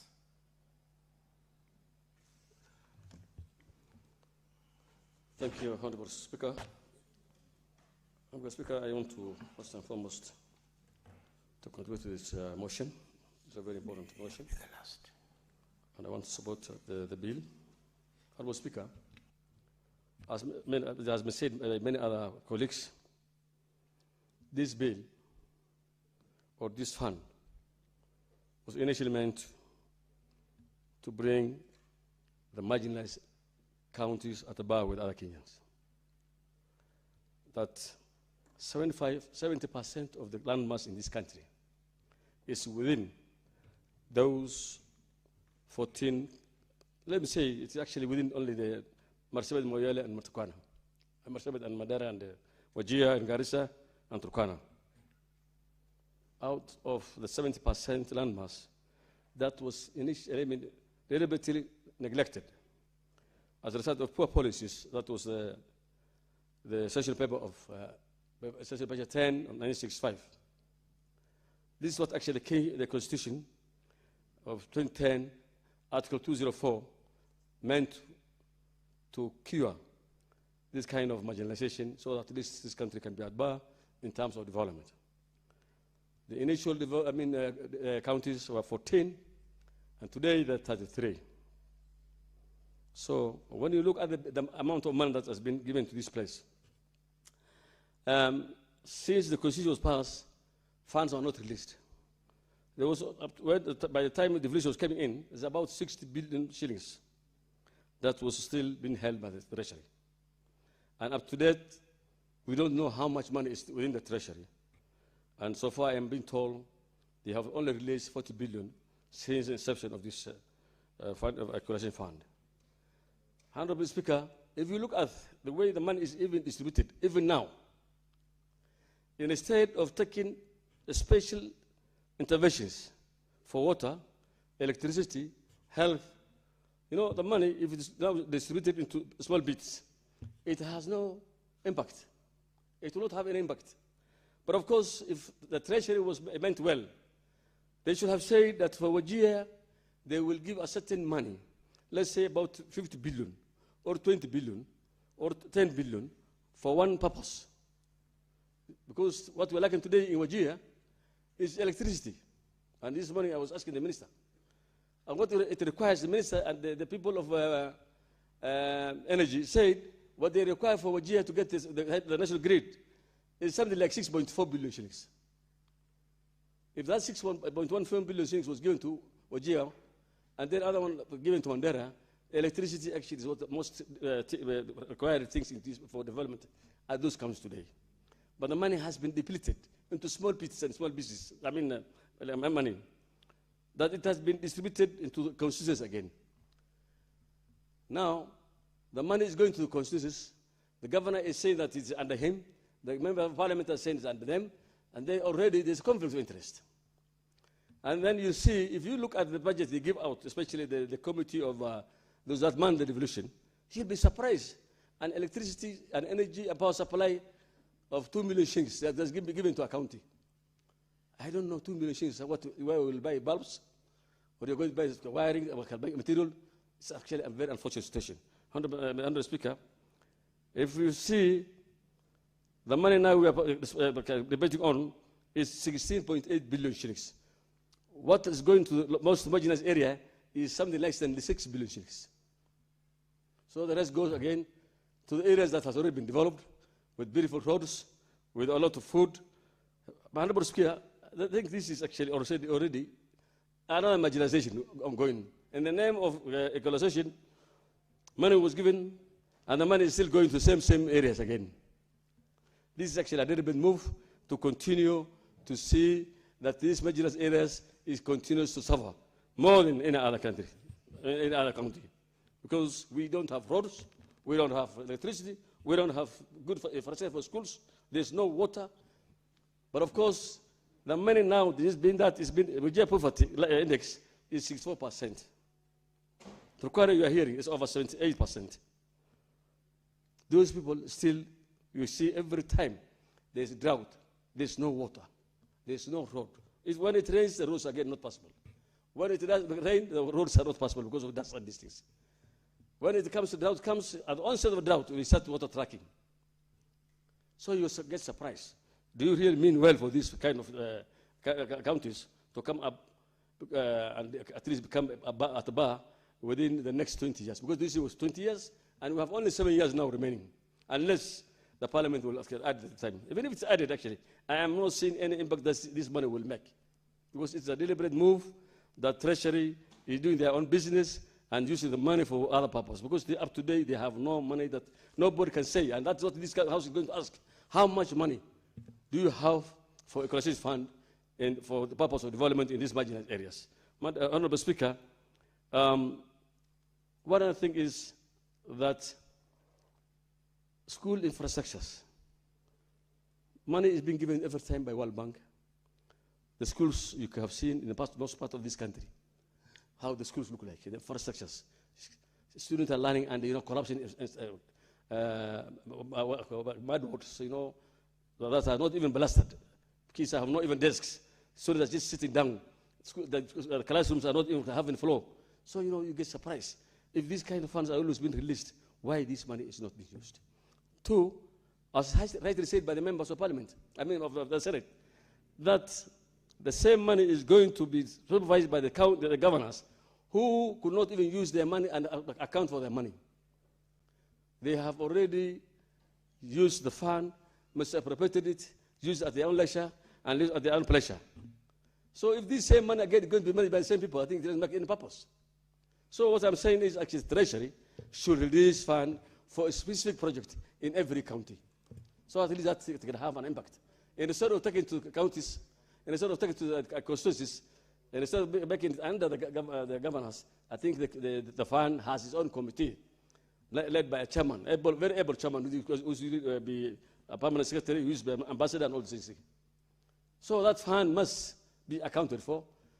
I think we need to go to the drawing board so that this money can have an impact within the few years remaining, and then we request for an extension. But of course, as we talk now, personally, I have nothing to say about if there's any improvement. Using this fund, we have achieved no other improvement other than the legislation of the highest order. Because 1 billion shillings cannot make an impact for different police areas. Speaker, you'll be surprised. If you say 0.5% of the total GDP, the money that has been collected, by this time we should be having 200 billion or 300 billion. But today we're being told that what they are releasing is only 40 billion. So this money must be investigated and must be interrogated where the funds for the equalization fund has gone.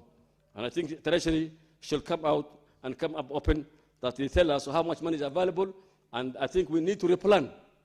Because the money being released is not involving the leadership. It's not involving the Senate. It's not involving the Member of Parliament. So it is actually only the Committee of Equalization that assigns the money. And then you see giving to locations, sub-locations. Of course, that's okay. But of course, we need to have an impact so that this money can make a difference and change lives of those who are marginalized. With those few remarks, I beg to support, and I think with some amendments. Thank you, Honourable Speaker. Thank you, Senator Abbas. Senator Manzo. Thank you, Mr. Speaker, for giving me an opportunity to contribute in this very important piece of legislation, which I've overheard around Parliament for many years. Mr. Speaker, this is described as an act of Parliament to authorize the issue of a sum of money out of the Equalization Fund and its application towards the service of the year ending 30th June 2026, Mr. Speaker, to appropriate the sum of certain public basic services and for connected purposes. And then number 6 tends to ring fence that, because, Mr. Speaker, this is in 2 months' time, in fact less than 2 months' time, this money should be gone.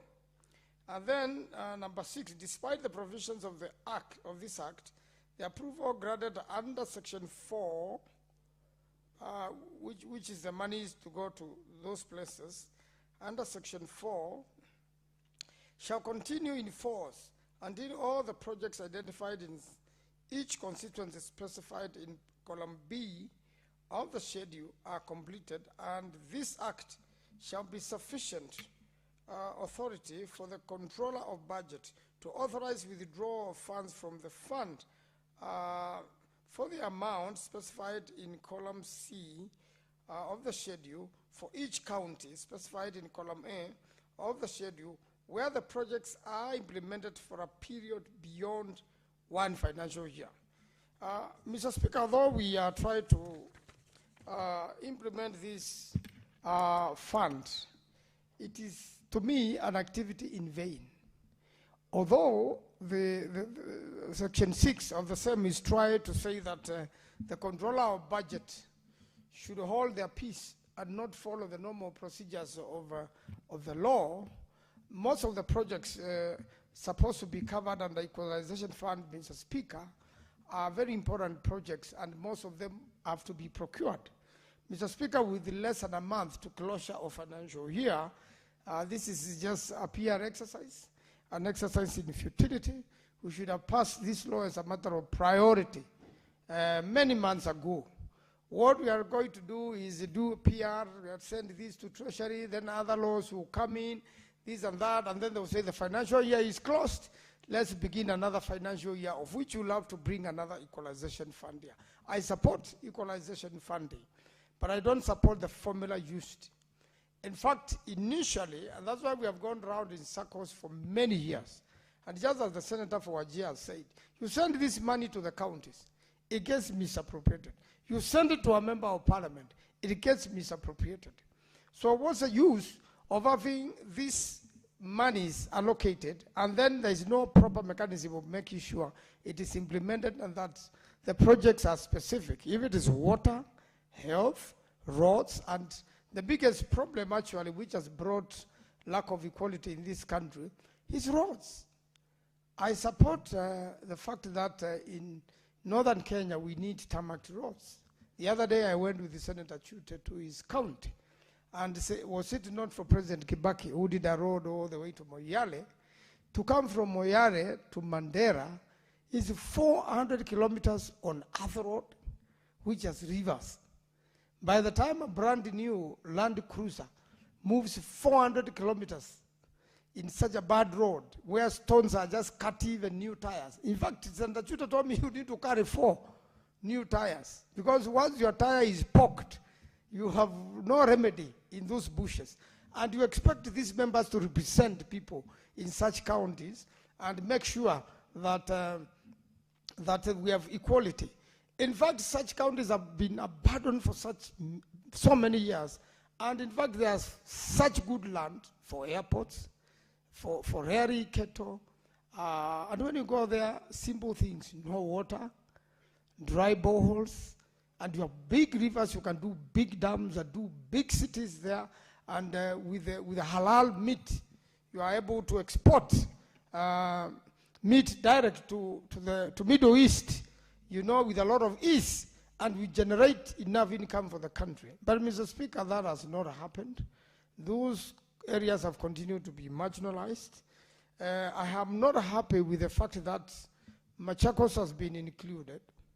Kitui included, we suffer, Kajiado included, we suffer same climatic condition. The justification given by the CRA was that Makueni has 300 kilometers of the railway line, the new railway line. Mr. Speaker, it doesn't help us. That is an infrastructure of national government. If you value it against the people of Makueni, it has not helped the people of Makueni, Mr. Speaker. What it did, in fact, what SGR did, was to remove the normal business on the roads along Makueni, where shopping centers and truckers, you know, used to get facilities and to do business with the people of Makueni. The coming of SGR, although it's a blessing to the country, did not specifically help the businesses in Makueni. It disadvantaged them. And then somebody uses that as a justification not to classify Makueni as an area which is not equalized, surrounded by counties who are, you know, equalized, who are benefit from equalization fund. And therefore, I don't think the formula used previously should be reviewed. In fact, my policy now is there is no single county in Kenya which doesn't have a marginalized area. In Nairobi, you have slums. If you go to a place like Kisumu, you still have areas where there are no roads and people still live in slums. If you go to many parts, every county has a serious issue of road network. And I think we should have gone, in this business, we should have gone with certain priorities. There are places where priority is water. So we say this equalization fund, we are doing water. And you do water pans, you do water boreholes, and you do water everywhere.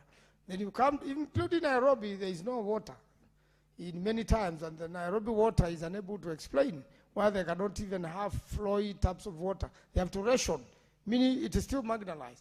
Then next time you say, we are now going to do roads. And that year, we just do roads. Then another year you say, we are now going to do schools. We are going to look for the most undeveloped schools, primary schools. Then you now work on schools, and all leaders agree we need ABCD school. Up to now, you saw the schools in Tharaka. I know Kidiki became a deputy president just the other day, but he's been a senator there for 10 years. There are MPs there, Murugara. But the area is marginalized. The Minister of Education is supposed to do some of these schools. Why has it not done them? Even when I was a member of parliament, you apply to Minister of Education. They are supposed to do certain schools. They agree. You do the BQ. You do the budget. The financial year just closes. Nothing has been done. They keep quiet about it. Minister of Education continues. The monies cannot be accounted for. So we have a serious problem when it comes to equalization fund, and equality itself in it. And then there is an issue of corruption, issue of dishonesty. It's just like this bill. I don't see it be implemented at all. I see other tougher. I see the Constitution taking precedence. I see the Finance, Act taking precedence over this small law, which is just going. We don't even know when it is going to be signed. Probably it will be signed in June, and then the June ends. So I doubt whether this is going to be implemented at all, from what I've seen in the practice. And therefore, we need to be proactive. The other bill of this nature of 2026, 2027, Mr. Speaker, must be implemented much earlier. We must be brought to this House much earlier. This has delayed at the National Assembly. And then we come to debate here when there's no time to do procurement, because the procurement law has to come into place. We are not going to do direct procurement because the law has arrived late. And the curing Section 6 does not sufficiently cure. It leaves open for the other laws to play in. So we really need to make this for real. I have seen the roads in Nandi on some YouTube channel. Somebody was complaining where cars could not move. I have seen the roads in Bomet. So everywhere we have an issue where you must make sure that we do equalization. And this is a very serious law, Mr. Speaker. That's why every member should have an opportunity to comment about their county and what is happening. It should not be rushed simply because we want it, because June 30th is coming. And I still have an issue that Makueni has been left out. And therefore, unless persuaded otherwise, I am not going to vote yes for a law which discriminates Makueni, which calls us out not to have a share of equalization fund. We have no water yet. You cannot use the Konza City, Thwake Dam, and the railway to justify. Thwake Dam stalled 3 years ago. As soon as President Ruto came to power, it is stalled. Konza City is moving very slowly. So you cannot really say that we are not suffering, Mr. Speaker. If we had water, probably if Thwake Dam was working, then we will know we'll be irrigating and we are growing food, and therefore we can release the money to go to Mandera or Wajir. Mr. Speaker, I will only support this with amendments, and I hope a third reading will be able to bring in the amendments to include Makueni as one of the deserving counties. I thank you, Mr. Speaker. Thank you, Senator Manzo, for keeping time and being considerate to your other colleagues. Senator Wakoli.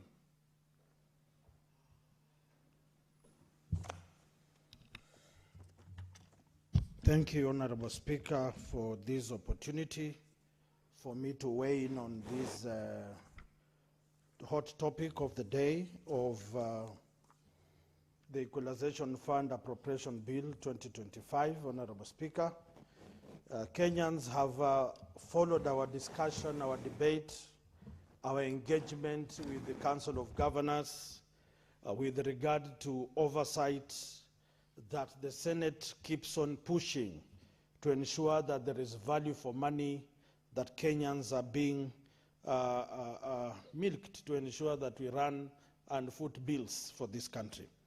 Honorable Speaker, I've looked at the allocation of these resources to the western part of the country, And I want to say that Western Province, the earlier Western Province, Western Kenya, the county of Trans Nzoia is getting 12.16 million. Bungoma, my great county of champions and of people with high acumen, Honorable Speaker, we are getting 95.592 million. Busia County is getting 19.529 million, Honorable Speaker. And these are resources, Honorable Speaker, that are meant to change the lives of the great people of Bungoma.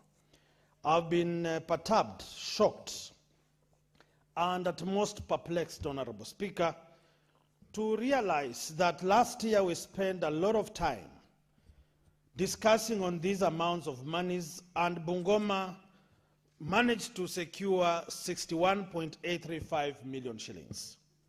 And I speak here today, it is really degrading for the great people of Bungoma to realize or to be informed that the county government of Bungoma could not write proposals, could not present proposals of projects to be funded by these resources, Honorable Speaker. Bungoma has over 2 million people. It has scholars, Honorable Speaker. The levels of poverty in this area that was supposed to get this money is known, Honorable Speaker. There is no stranger in the executive of Bungoma who does not understand that, Mount Elgon needs a lot of resources, and the lower parts of Bungoma. We have bad roads, we don't have water, we don't have electricity connectivity to the homesteads in Mount Elgon and surrounding constituencies. It is quite unfortunate that my governor was seen in Kilifi complaining that oversight is a bitter pill to swallow. Yes, we have agreed they should come. But here we are tabled a report that shows he could not, with his people, bring proposals worth 61.835 million shillings. Where does he want the people of Mount Elgon to go to? The people of Chebiuk, the people of Kaptama, the people of Kapkateny, the people of Kapsakwony, the people of Elgon Ward. Where does the governor expect these people to get services if he cannot write simple projects that can make the lives of our people better? There we have lost 61 million. Again, we have pushed. They used to say we have no role in allocation of funds for counties. We pressed the button. The resources were not coming. We have again pressed. We are allowing the resources to come. Bungoma, we have agreed, is supposed to get 95.592 million shillings. Does the county government of Bungoma have the audacity and readiness to table projects that have been, a process of public participation has been taken for people to decide what they want and to be part and parcel of the process? Some time back, Honorable Speaker, I brought on the floor of the House that they give me the minutes of public participation, the projects they chose, the outcome of the process, up to date. That question is still pending. The county government has not furnished me with the reports of the equalization, how they utilize those funds. Now I'm bringing 95 million. We have a few months to go. Honorable Speaker, I want to tell my people of Bungoma that I will not watch. I will not give up. I will not turn a blind eye and a deaf ear to them. The county government of Bungoma, led by Ken Makelo Lusaka, must wake up from slumber. Bungoma is not on autopilot, where the plane is in the air, the pilot is asleep or has taken some dose of Brufen and does not know where the county is going to. The other day he sacked ministers. He went through the back door and reinstated them through the courts. The same people who cannot write proposals of water, electricity, roads, education, 65 million went, I'm bringing 95 million shillings. Can the people of Bungoma have confidence in the government of Ken Makelo Lusaka on little resources from the coffers of this republic? So I want to see water in Mount Elgon, proper clean water. I want to see roads, and tenders must be given openly. We want to see power connectivity to the homesteads of those people. As we speak, the levels of ECD classes in Mount Elgon is wanting. Those people of Mount Elgon are not children of a lesser God. And I'm wondering if the governor is under some spell or some overwhelming spiritual cover that does not allow him to realize that the people of Bungoma need liberation, and liberation by proper use of government resources. So as a Senate, we have to crack the whip. We cannot allow, Honorable Speaker, these counties not to produce projects. Monies have gone back. Again, we are appropriating, and we have not summoned them to come and tell Kenyans, do they lack the intellectual capacity to prepare proposals and defend their counties? And I want to reach out to the county assemblies of these counties. If a governor cannot write simple proposals, you need to summon them. You need to summon the finance ministers. You need to summon the education ministers to tell us, do they have a problem in the executive whereby resources are there and they are showing a characteristic behavior of a hyena, that they are waiting for resources to come late so that they devour, or they want the county to die so that they eat the carcasses of the counties? We will not allow, Honorable Speaker. I want to conclude and say, I am taking this battle back to the people. I was on this house, we passed those amounts. I am back on this house, we are giving them 95.592 million shillings. I'm going to tell the people we have passed these monies. It is up to you and me to watch and push the executive to get us proposals and bring it ourselves. Otherwise, the way the county government of Bungoma is behaving, Honorable Speaker, it is as if it is on only painkillers and that we have no hope for better tomorrow. But as the governor thinks that is the case, we are up and alive. We are watching him every step of the way to ensure he leaves Bungoma a better place than how he found it. Whether he likes it or not, we will have to deliver. Thank you, Honorable Speaker. And for the rest of the counties, we want projects, not only on paper, but on the ground. Because it has come to the realization, Honorable Speaker, that many of the reports they bring to the House of good pictures, good reports, but when you go to the ground, there is nothing. So they have learned to eat using the biro pen. When the people of the ground are not accessing these documents they bring to the House of the Senate. So I want to encourage Kenyans and my great people of Bungoma that I will expose the rot in Bungoma. Whatever report they bring that is faulty, I will expose them. Because our people say, hide a patient under the table or the bed.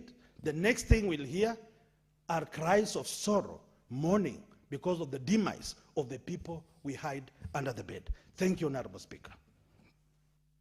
Thank you, Senator Wakoli. Now I'll call upon Senator Wakwabube.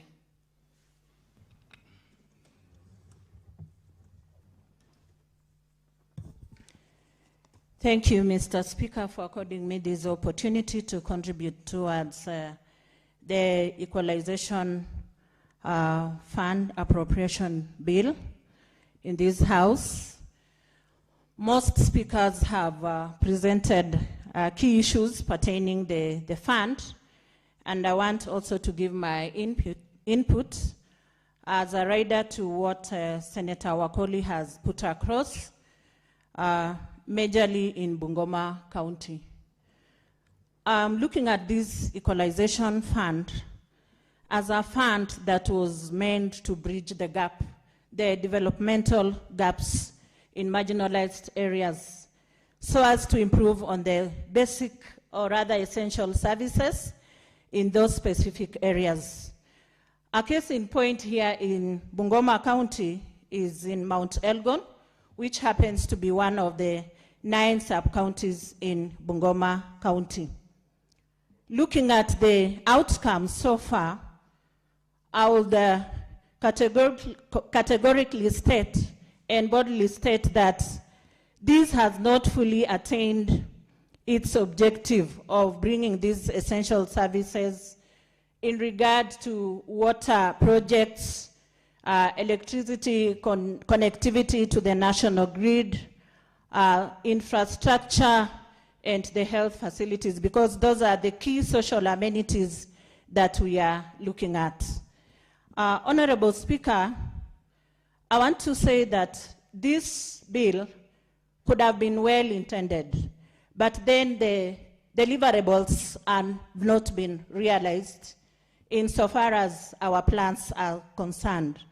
Maybe due to significant implementation challenges or rather delayed project execution, mainly based on what some of the senators have presented, that there is a low rate of uptake due to delayed preparation and submission of maybe BQs and some multi-layered conditions, those bureaucratic processes that it has to undergo. So I want to look at Mount Elgon and specifically look at the areas of concern and maybe the projects that were intended for. For example, in Kaptama Ward, there was an anticipation that land be purchased so as to establish a KMTC training center. But looking at the records, it's not yet been confirmed in the public procurement records of Bungoma County if at all this land has been purchased.